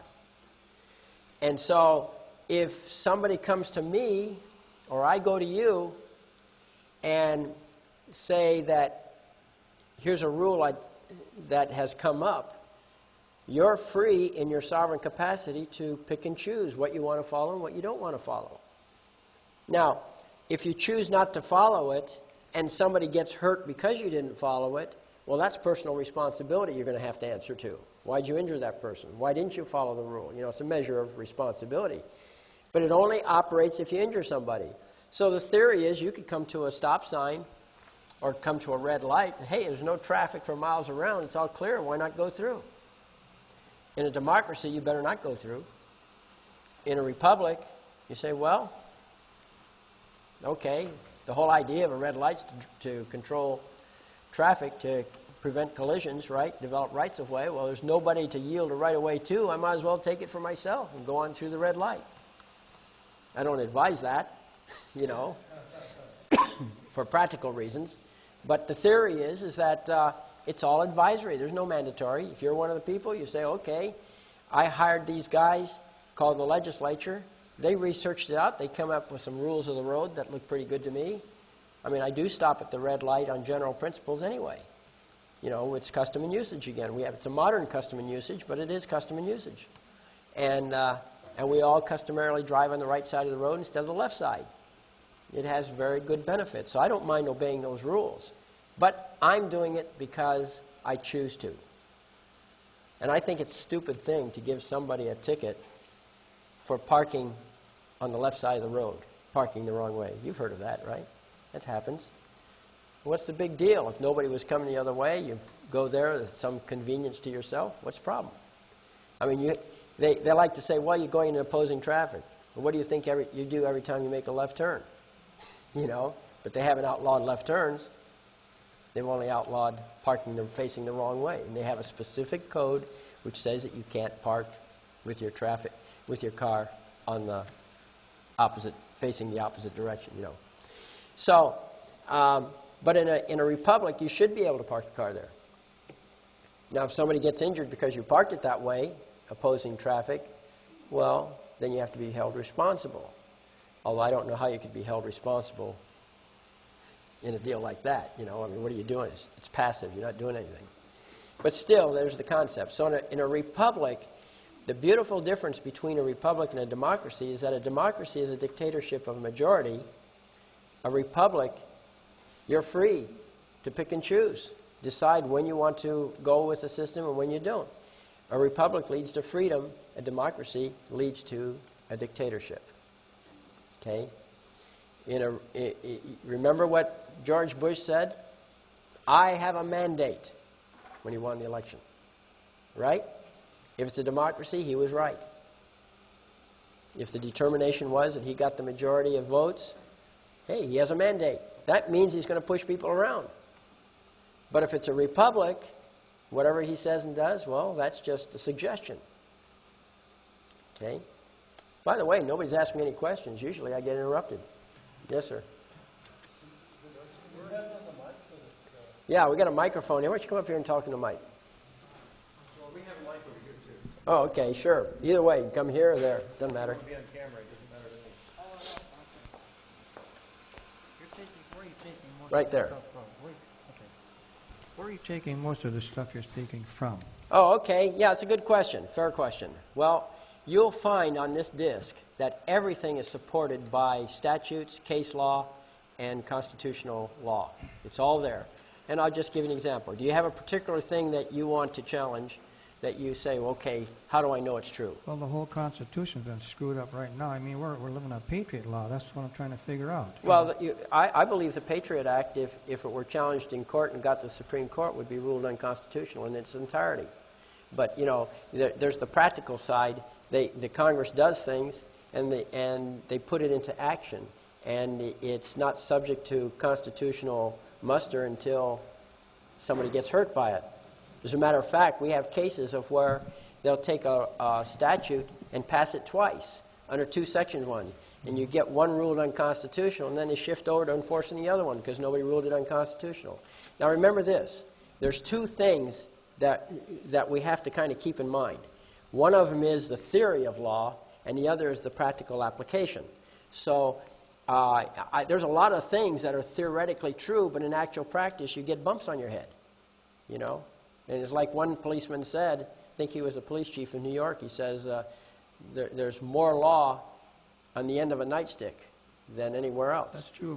What's going on right now, I mean, with the authorities and the Army, now they say they're going to come in with all this flu shots for the birds. Yeah. And Bush says he's going to come in now and he wants to quarantine certain sections of the country if it's, Sure. they find one person and they're going to do this and then they're going to ship other people. That's right. You know what I heard? I Part of the mentioned- population reduction program, right? Yeah, that's what's I going understand. on. But the whole thing of it is how are you going to buck this when people are so afraid of everything? You're not. That's It's the all in problem. the numbers. If you have, look, I tell people, look, just do your part, okay? Mm-hmm. There's 300 million people in this country, approximately. We're approaching it fast. Right. And I can't expect you to do the effort that would add up to what all 300 million people would do if the efforts were put together. You can only go so far in your life. Hey, if you're the only one and the other 299,990,000, if they're not going to back you up, believe me, you got a dictatorship. So the Constitution does not protect you. What protects you is the attitude of the people. So I do my part. I'm spreading my mind poison, okay? Where do you live? What area? In California, Southern Do California. you want to go on TV with me for hours and hours? I can do it. No, It won't cost you a dime. Okay. Thank you for the offer. I'll take you up on it You'll later. be on 7 channels, 4 nights a week. I'll take care of Okay. it. I'm the executive producer of my own production Okay. company. Well, we'll have fun. Okay. Thank you. But you see, you do your effort, whatever it is. You each do your part. If we can get enough people doing their part, we shall succeed. Now, how many people does it take to do our part? I'll tell you, I've got the numbers figured out. It's 3% of the population. It's estimated that at the American Revolution, you had 1/3 who were pro-king, 1/3 who didn't care, and 1/3 who were anti-king. Okay? Out of the 1/3 that were anti-king, 10% of those, or in other words, 3% of the total population, was actually out there doing something, pulling triggers or whatever. If we can get 3% of the population fighting their traffic tickets, fighting the cases, do you realize what that would do to their budgets? They get an average of what? Who knows? What, a couple $100 per ticket or $300? Who knows? Something like that. And if it costs them $50,000 to defend against you when they give you a ticket, that eats up their budget pretty fast. And it takes their time. So I tell people, look, it doesn't matter if you win or lose your case. All right? Of course, when you do your case, you're in there to win. But the fact of the matter is that they have enough money. If you win or lose, they don't care. Not really. Okay?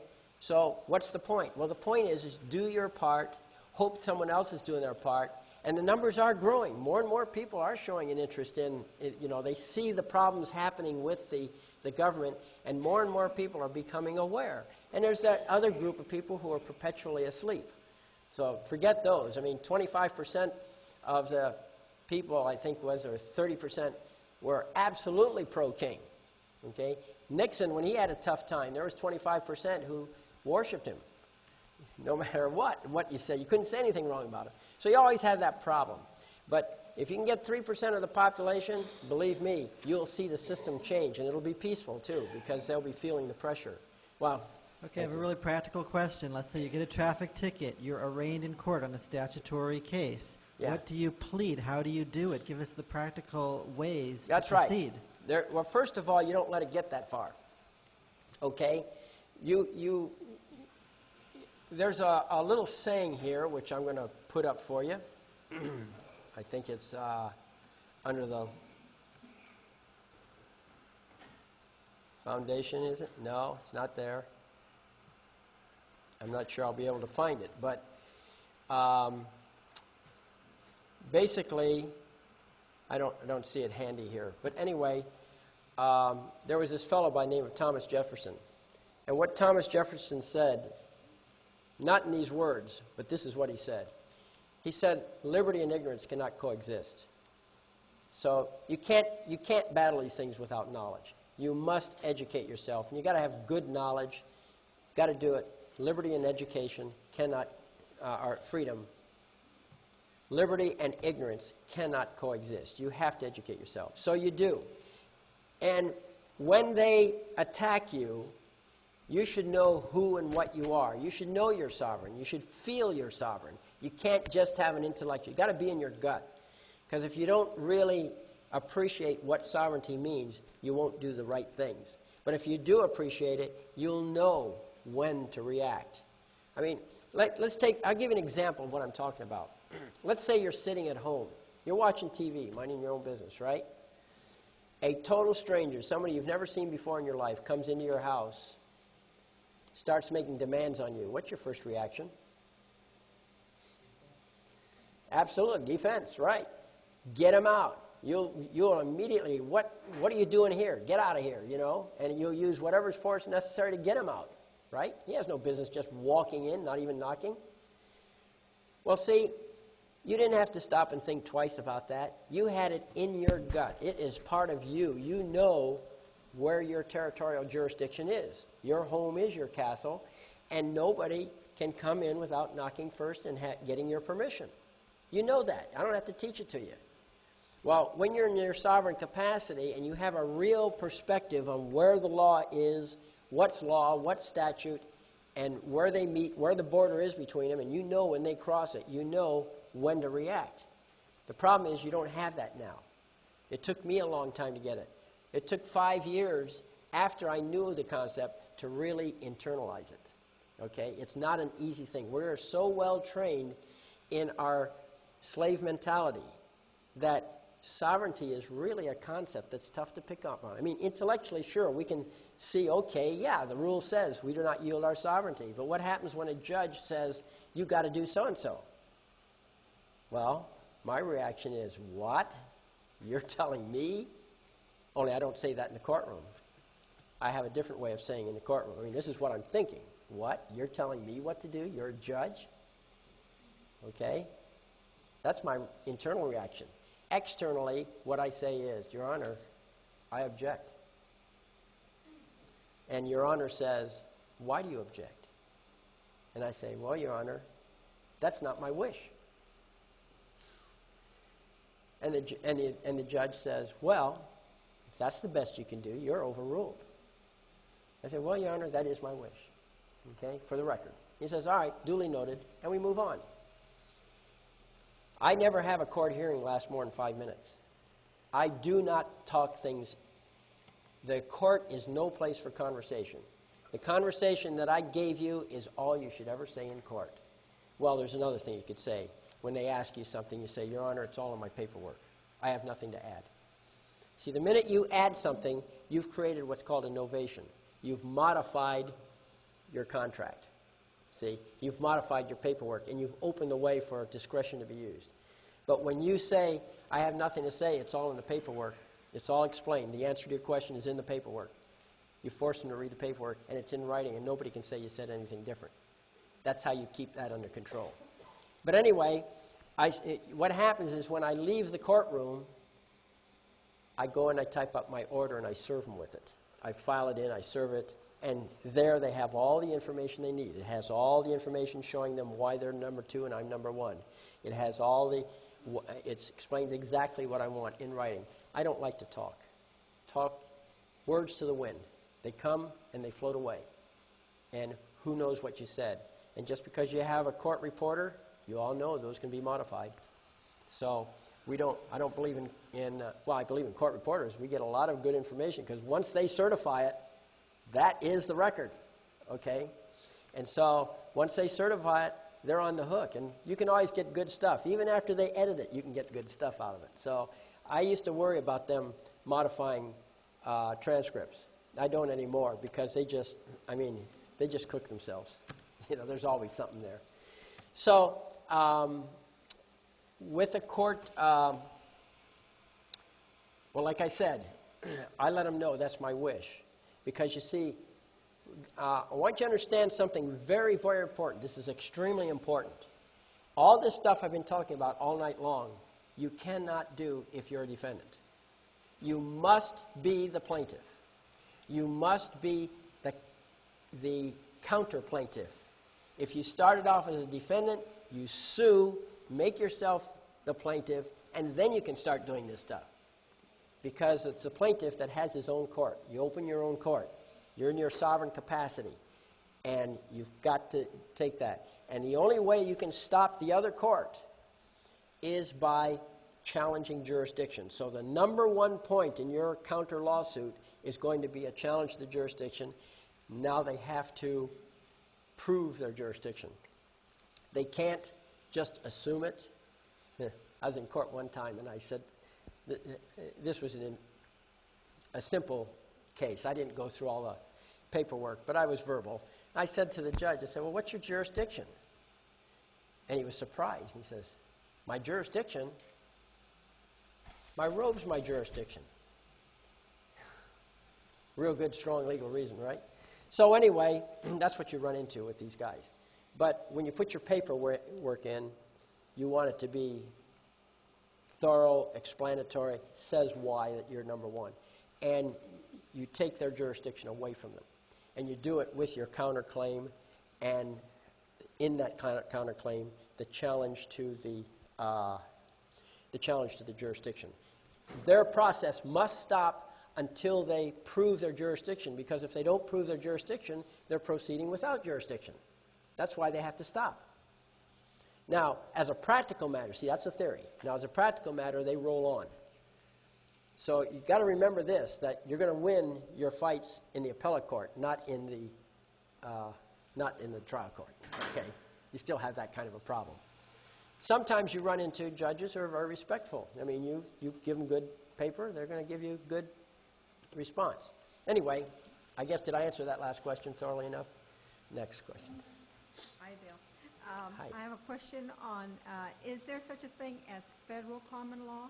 And No such thing as federal common law. Doesn't exist. No such thing. I know I've heard that phrase bandied around, but it can't exist. Okay? Everything has to be in a statute. Everything has to be passed by the Congress. The Congress lays out the game plan, and the Congress can only lay out a game plan in accordance with the Constitution. Constitution says specifically that if the power is not granted by the Constitution, it's reserved to the people or the states. It's not, they don't have it. So they can only operate by written law produced by the Congress.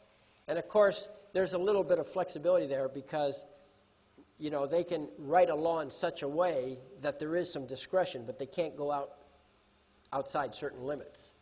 Okay? Again, that's theory. We know that we have a runaway Congress now, and that we have those practical problems. But staying with the theory, you have to stay with the theory, because the theory is, that's your structure. That's how if you have your theory right, then you can go to some logical conclusion. But if you don't have any theory and you're going to run everything based on practicality and expediency, well, then you have no law system, because what's expedient to one is not expedient to another, and so on. So you have to have a theory. So I always talk about theory, and I talk about grandiose concepts, and I actually put them in law papers, and sometimes they respond, sometimes they don't, you know, but then that's the practical side. So don't think that just because you're right, you're going to be able to prevail, all right? That is a problem. Yes? one more question. You remember I was dealing with my brother-in-law with regard to some criminal charges? Well, no, I got a bad memory, but okay, go ahead. Okay. They were going to give him 18 years on 2 separate criminal charges. 2 weeks ago, we did end up going in for sentencing. I eventually maneuvered the district attorney and my brother-in-law's attorney into getting together and bringing it down to 8 years. And I ended up putting another document in behind, submitted to the commissioner, and it kind of forced him down to 3 years. He dropped one of the cases and dropped sales on the other one, and Sure. brought everything down to a minimum of 3 years. We did do he did do an allocution, and because I didn't start out with the counter suit to become a plaintiff, from defendant to plaintiff, I did use... you said countersuit. Did you mean counterclaim? Counterclaim, sorry. Okay. I apologize. counterclaim, and we did use a United States Code, all crimes are commercial. So in effect, I did move into admiralty within the allocution. I did put certain sections of it, and all citizens of the United States are commercial vessels, which would be under admiralty. Sure. And that basically scared the commissioner, and that's why he ended up with that other document coming in, reduced everything down to 3 years, which means my brother-in-law would do 2.5 years. But because of the allocution, even though you don't put everything into an allocution, with the right of appeal, you can still add other areas. And Okay. I'm still wanting to work the common law. I think I did part of it in the with the allocution. In common law, can you separate yourself as the living sovereign versus the commercial vessel in admiralty? Well, yes. I mean, it isn't that you separate yourself. Now, look, I know there's a lot of this stuff talk about the straw man. I've never bought into that. And I have not bought into it for one simple reason. I don't understand it, okay? So I haven't picked up on that at all. So I'm not saying it's right or wrong, but I know I don't understand it. I haven't picked up on it, and I don't need it the way I do it. Okay, Because what I do is in my counterclaim, and this is important to do a counterclaim. You're actually suing back. And and you're challenging jurisdiction. You can also put in other claims for your injury, but you're suing back. That's the important thing on jurisdiction. And I start off saying I'm one of the people of the jurisdiction, like one of the people of the United States, and I say it's a court of record. And with those two things, I've established who and what I am and what the forum is. So I have yet to have anybody ever file in their papers, that doesn't mean it won't happen, but I've never had anybody say, oh no, you're not one of the people. I've never had anybody say, oh no, this is not a court of record. And you got to remember, there's a fundamental rule in court proceedings. If you fail to object, it means you agree. Right? Everybody knows that rule. Well, it applies here too. And so this is so innocuously stated, okay? They really don't understand the importance of it until it's too late. Now they can't suddenly say, oh, well, we forgot to object to that. Well, you didn't object timely, sir. You see? So now, to get back to this first question, is there a federal common law? The answer is no, there's no federal common law. It's all statutory as far as what they do is concerned. However, the Constitution of the United States specifically says in Article 3, and I think I always get them confused. I can't remember if it's Section 1 or Section 2. But it says in there that the judicial power of the United States is available in all cases at law and equity. Well, at law means common law. So, and it goes on to say where the case arises under the Constitution or statutes of the United States, okay? Now, what this means is that you suffer a wrong. And so you would probably sue for trespass or trespass on the case. Those are both common law causes of action. But what's the specific thing that happened to you? Well, they had an obligation to follow this rule. They broke that statutory rule, which resulted in a common law injury, and I'm suing for my damages. Okay? So I can sue under the common law. And I can decree in the suit that in this particular case, that particular statute is the law of this case. Okay? So once you've done that, now you go through the process. When you get to the end, if you win, if you get the judgment, it's a judgment out of your common law court. In other words, at law. The judicial power of the United States is now available for enforcing the judgment. See? So you have the federal power available even though there is no federal common law. It recognizes the common law of the people. Okay? That's the connect right there. Now, what is common law? I went through a little bit of that before, but I left out an important thing. Common law means the common law of England as it was in 1789, okay, when the Constitution came into effect. So if you look back, we'll go to the foundation here, and we look up the Confirmatio Cartarum, okay? Now the Confirmatio Cartarum, well, to give you a perspective here, sorry to make you stand there, but the Magna Carta came up in 1215, the year 1215. Sometime later, we had the Confirmatio Cartarum. And the Confirmatio Cartarum, which was also in the 1200s, that recognized the Magna Carta. And the Confirmatio Cartarum from King Edward I directed all of his subjects that if you are one of the accused, and if you choose to demand that the Magna Carta be treated as the common law, then the Magna Carta is the common law of England. Okay?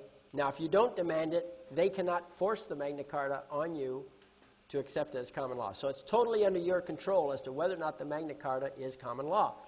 And so the Confirmatio Cartarum and the Magna Carta, or at least variations of it, were in effect in 1789. So here's where we look at the Confirmatio Cartarum. And it says right here, you go to the end of the first paragraph. Here it is, number 3. And this is the king speaking, okay? He's writing here. And he says, and that our justices, sheriffs, mayors, and other ministers, which under us have the laws of our land to guide, shall allow the said charters pleaded before them in judgment in all their points. That is, to wit, the Great Charter as the common law. And the Great Charter is the Magna Carta. Okay? So his minions must accept it if you demand it. That is the common law. So that's the link. The Constitution of the United States recognizes the common law. What is the common law? Well, you go right back to 1789. Confirmatio Cartarum was good law then.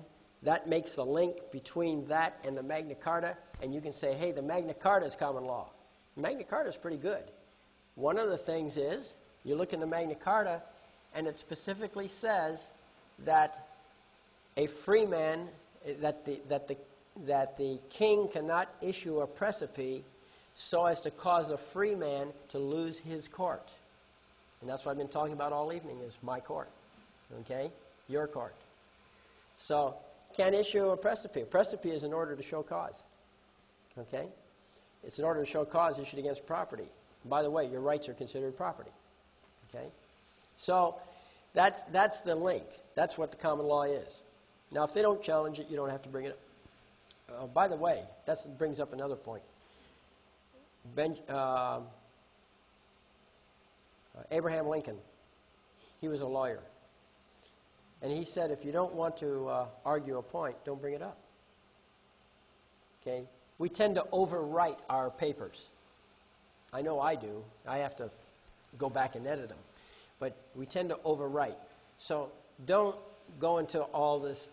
I know you'll see it. You're looking at paper. You see people say things. If you said you're one of the people of the jurisdiction, you've said enough. You're sovereign. You don't have to say you're sovereign. You are sovereign. Okay? And they won't challenge it. They never do. Maybe they'll start if they ever get one of these tapes.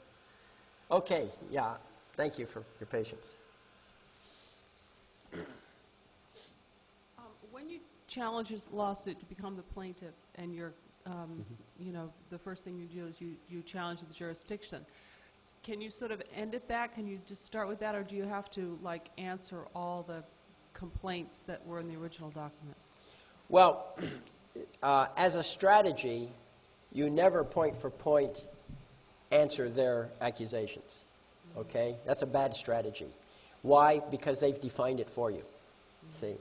What you do is you tell your own story. You let the court sort it out. Okay? You just tell your own story. You say, here's where I was, here's what I was doing, and this is what the other guy did. He's a bad guy, you know, for whatever. And, of course, you're suing, okay, so you're asking for damages of what he did. and you're asking for compensation for your loss of rights because of the fact that you were taken into custody without authority, you never say false arrest. Don't use the term false arrest, because if you acknowledge it's an arrest, that gives it legitimacy. But if you say you're taken into custody, see, taken into custody is one thing. An arrest is something else. An arrest is what you get after the custody happens.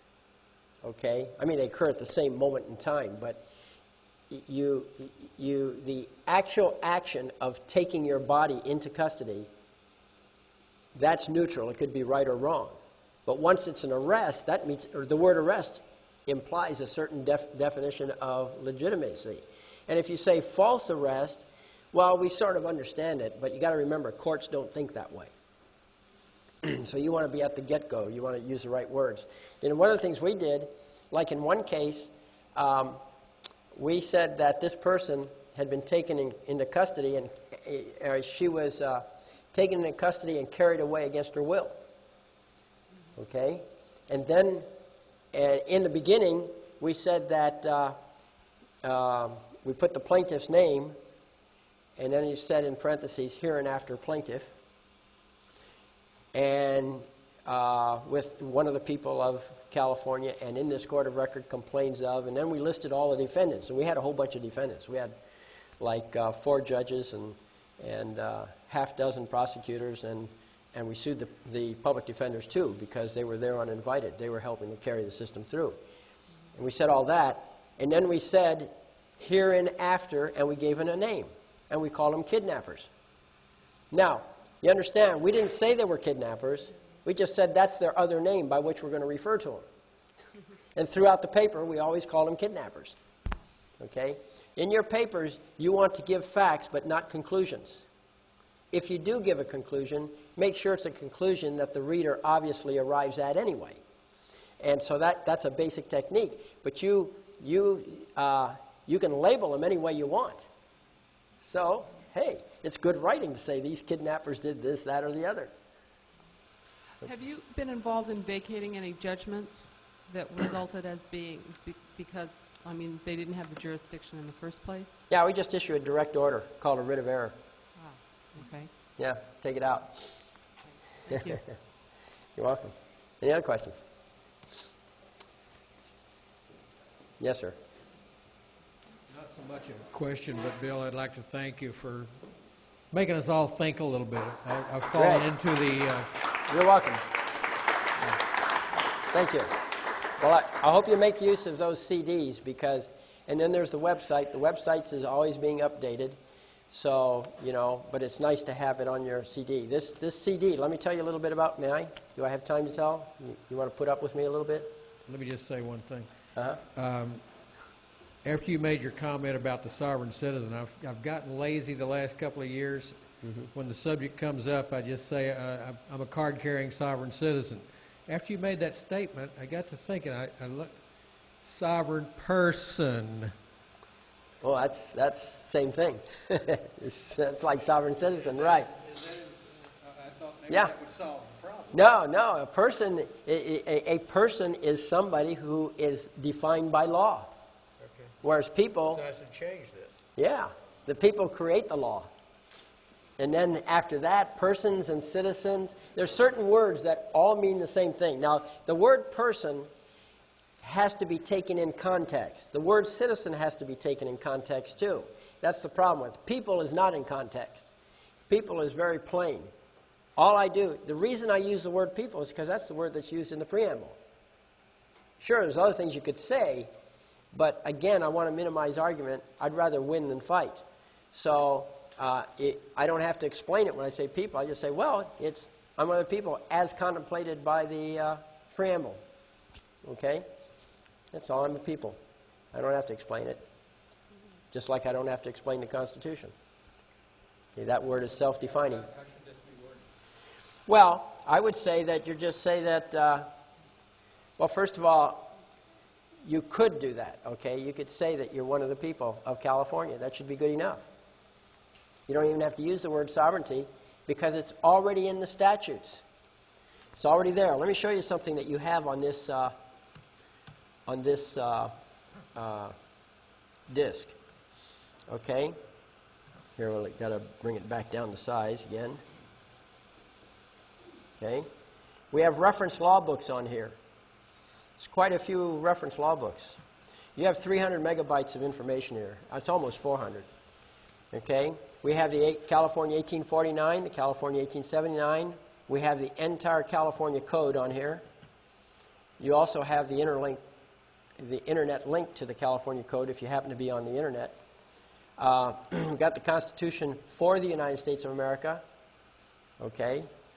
Because that's what it is.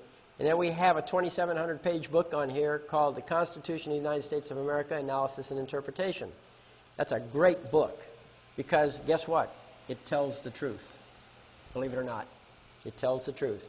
And who publishes it? The United States Senate.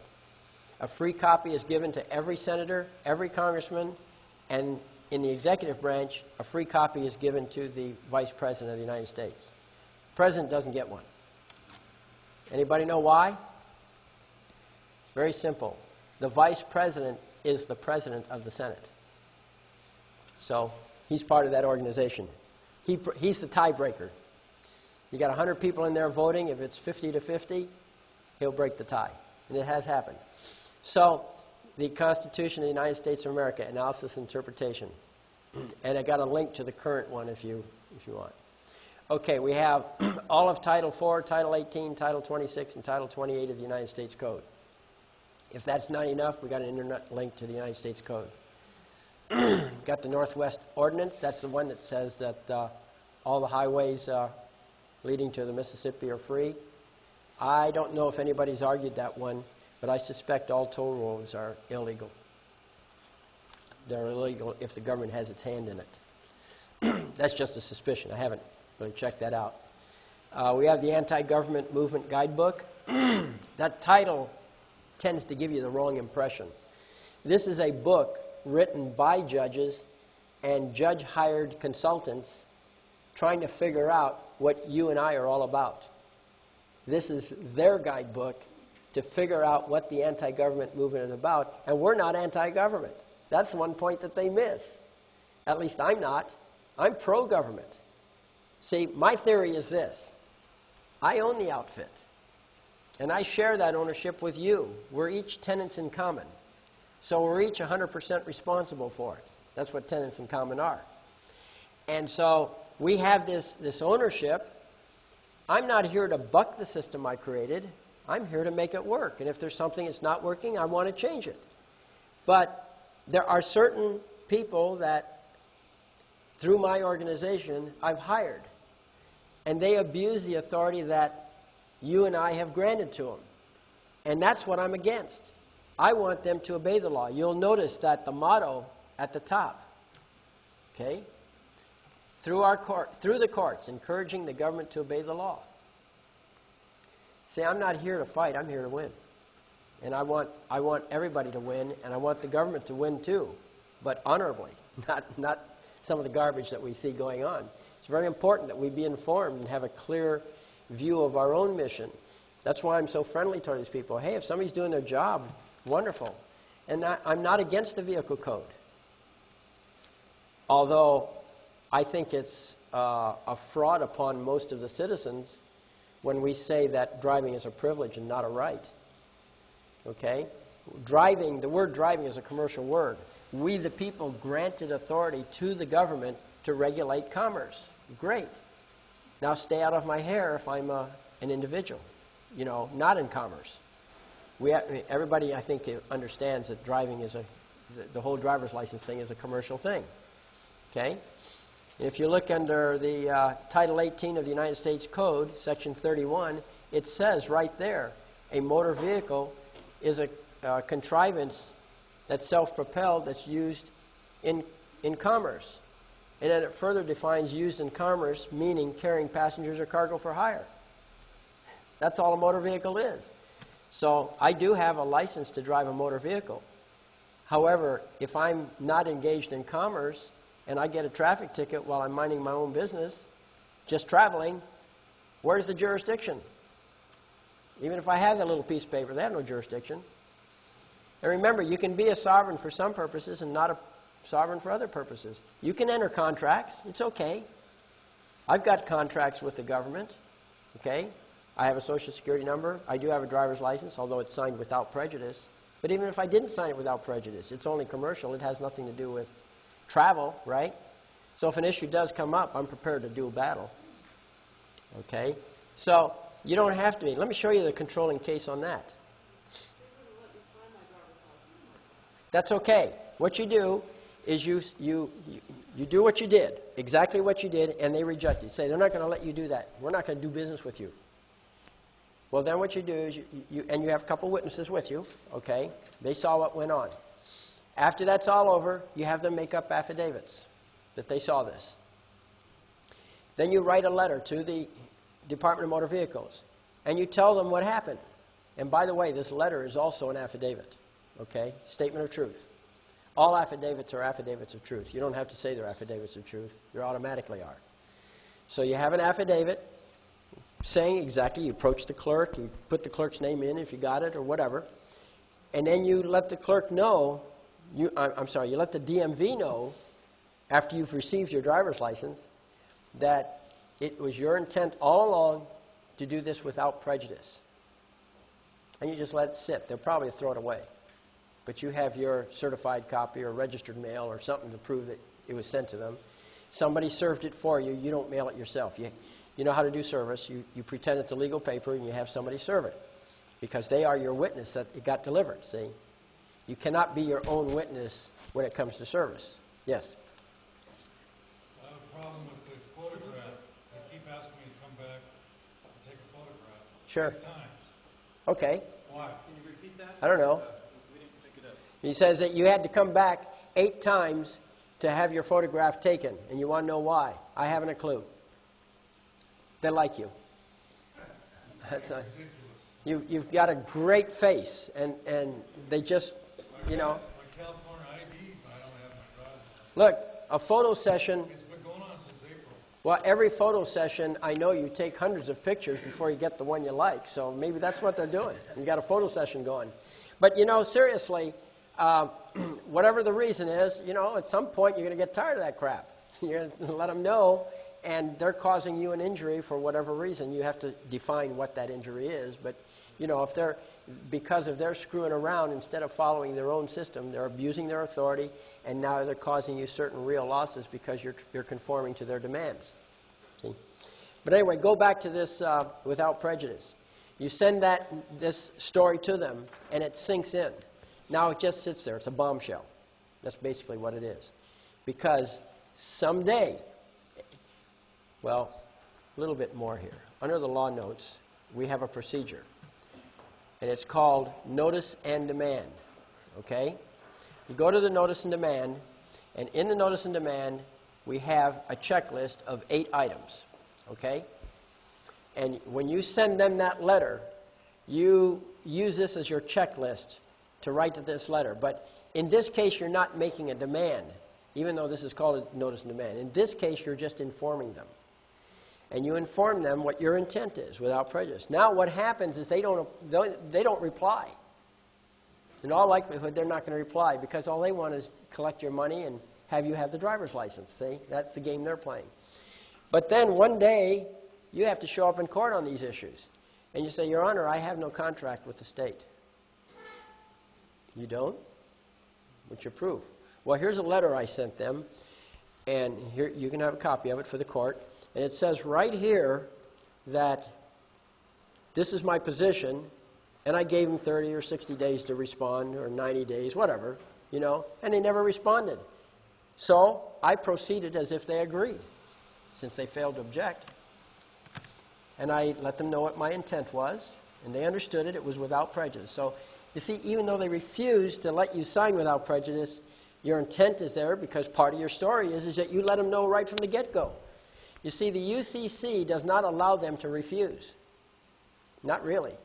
UCC 1207, the 1207 says that you can say in a contract that you can preserve your rights by saying either under duress or without prejudice. Those are synonyms.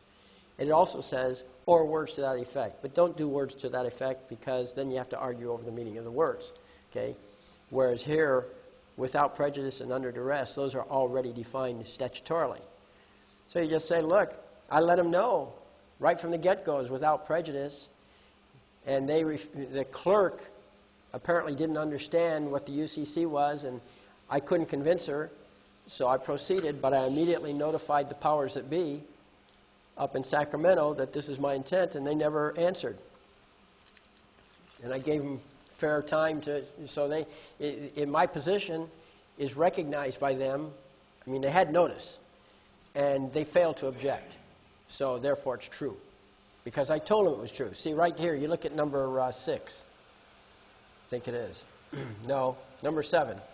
If he does not do as demanded within the allotted time, then by tacit procuration, you will determine for him the facts, his duties, and the damages he owes you. Tacit means by his actions, you know what his intent is. You just tell him, look, if you don't reply in 10 days, which you gave up earlier, or you don't, well, I give him 60 days, says the government, okay? Then you don't reply in 60 days, well, then I'm going to assume this is what your intent is. And look, Your Honor, they were served. There's no contract here. And here's the traffic ticket. I signed it without prejudice also. And after I signed it without prejudice, the policeman wouldn't let me, so here it is. It's scratched out. But that was my intent. Yes, sir? It also depends on the clerk, right? He says, also it depends on the clerk. You get one who says, what is that you put above that? You got to talk in the microphone, I guess, because a short sentence I can repeat. Yeah, a short sentence I can repeat, but a long one, we got to get you up to the mic. When I went to the last DMV, I put without prejudice UCC 1-207 on it. She said, what is that you're putting on there above your name? I said, without prejudice. She said, oh, that's so nice. Got it right back. Very good. That was really nice. You know, you're just a nice guy. I can see that. That's great. Yeah, I don't have any prejudice, right? That's good. Now, let me tell you something about UCC. You should all know this because I see this running throughout our community, that a lot of you don't realize what UCC is. Now, first of all, I don't know much about the UCC. I only know the big picture of it, of what it's about, namely law merchant. And the other thing I know about it is 1207. Okay? Now, but here's what happened. The 50 states all got together in a big powwow, and this big powwow lasted several years. And they worked out a set of rules which they came to call the Uniform Commercial Code. Okay? But this group was just that, a group. It was a committee. That's not the same as a legislature. And then after they worked out there, whatever they're going to work out, they then said, here it is in a book. They published a book, and they said, here's the Uniform Commercial Code. Do not use that book, because that is not the UCC. Okay? Now, what happened after the meeting was over, actually, it's an ongoing meeting, and they always revise things. But after they produced the book, each of the representatives returned to his home state and gave a copy of the book to the legislature. The legislature then studied it with their committees, and they said, we like this, but we don't like that. And so they modified it. Okay? Every state modified it in its own way. Some things they accepted, other things they rejected. And you have no way of predicting which way a given state is going to go.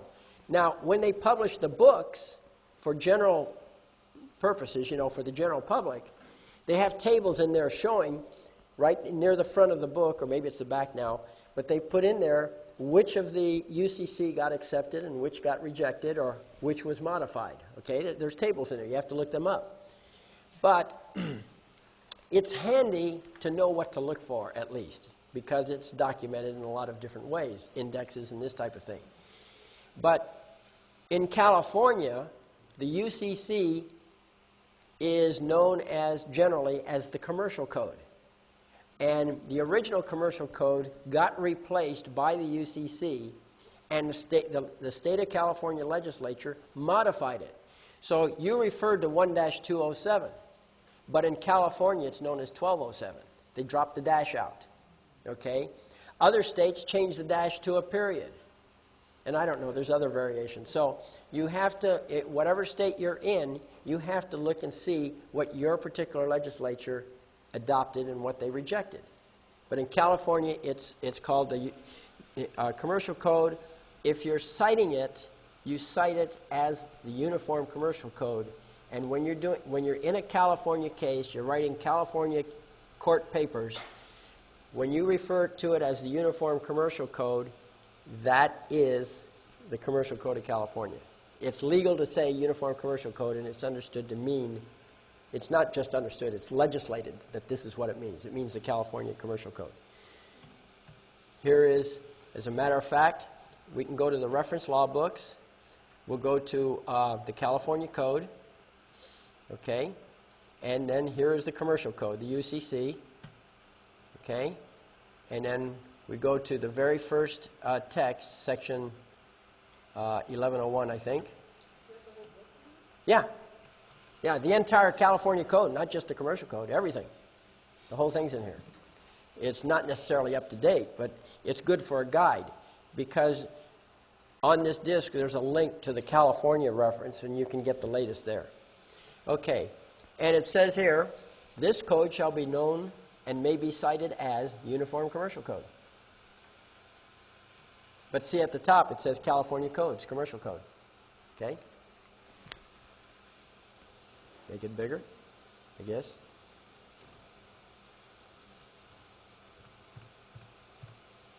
I guess, did that fit?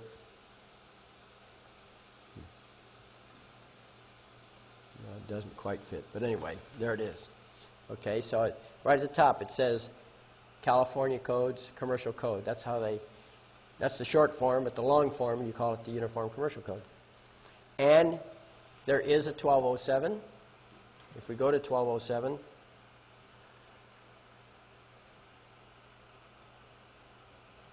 went too far. There it is.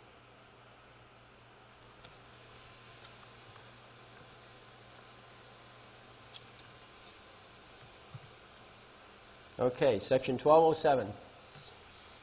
A party who with explicit reservation of rights performs or promises performance or assents to performance in a manner demanded or offered by the other party does not thereby prejudice the rights reserved.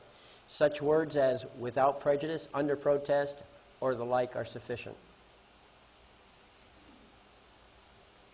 And by the way, subdivision A does not apply to an accord and satisfaction.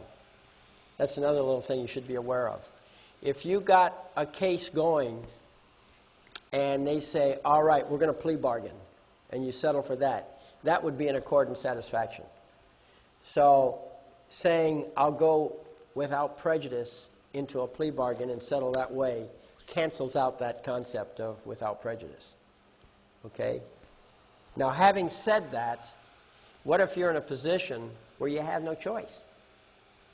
The judge is asking you, are you doing this voluntarily? And you say, yeah. Of course, what's the alternative? You're going to jail, right? Well, you don't have full and free, even though you're saying so. And so you could do without prejudice then.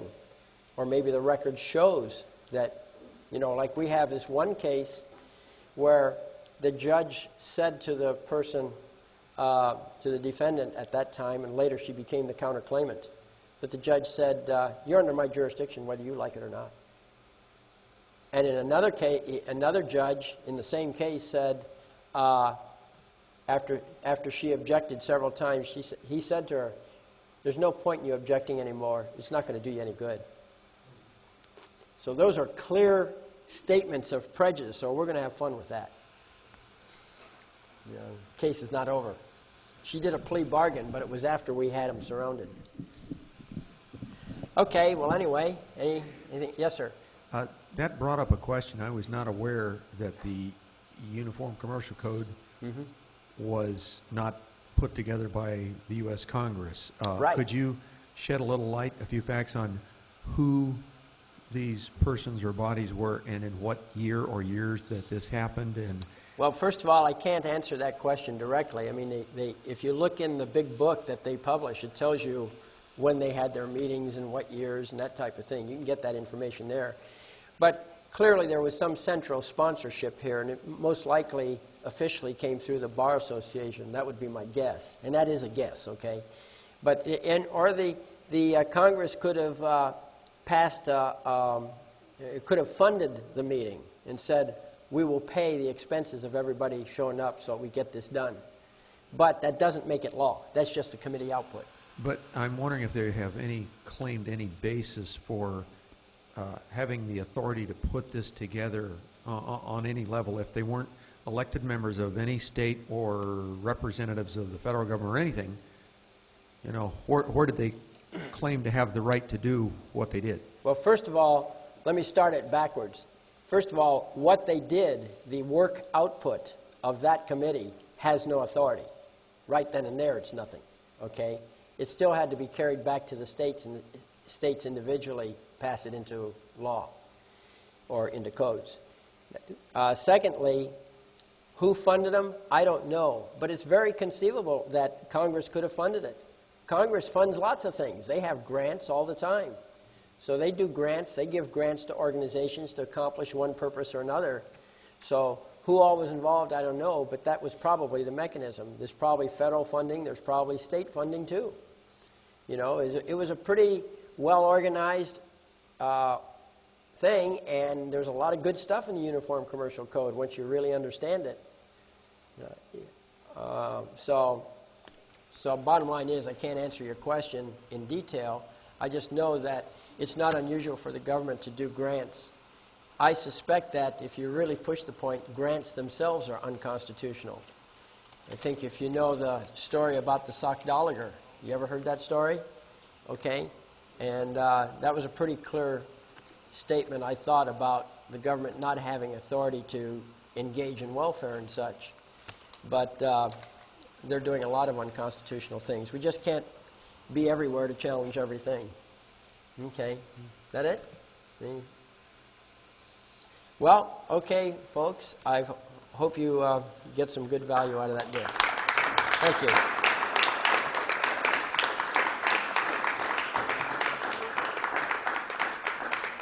Thank you. Appreciate that.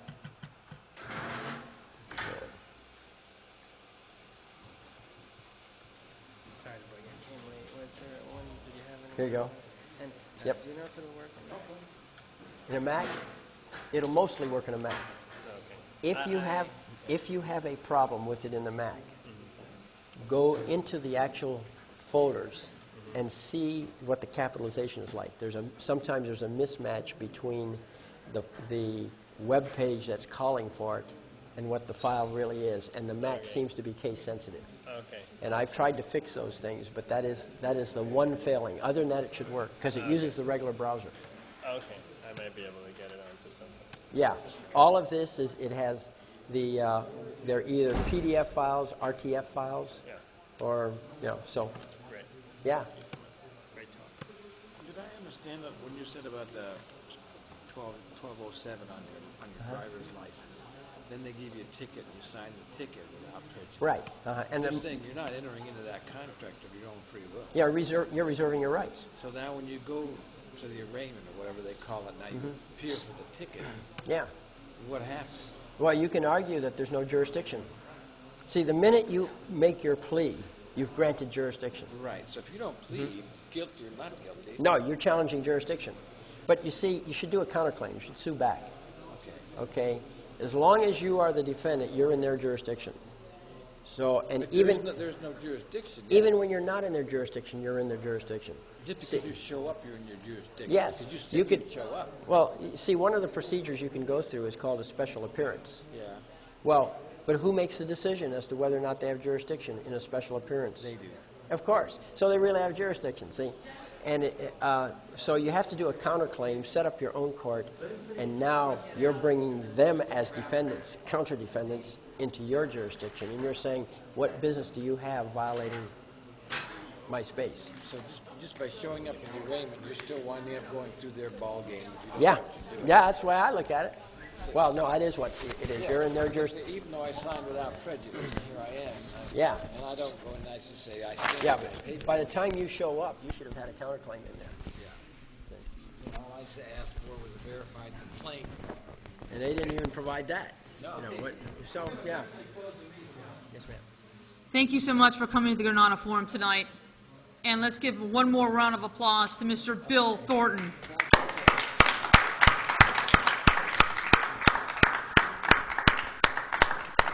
The Granada Forum will be back on December 8th, 2005 with Mr. Lindsay Williams. Thank you so much for attending the Granada Forum, and God bless.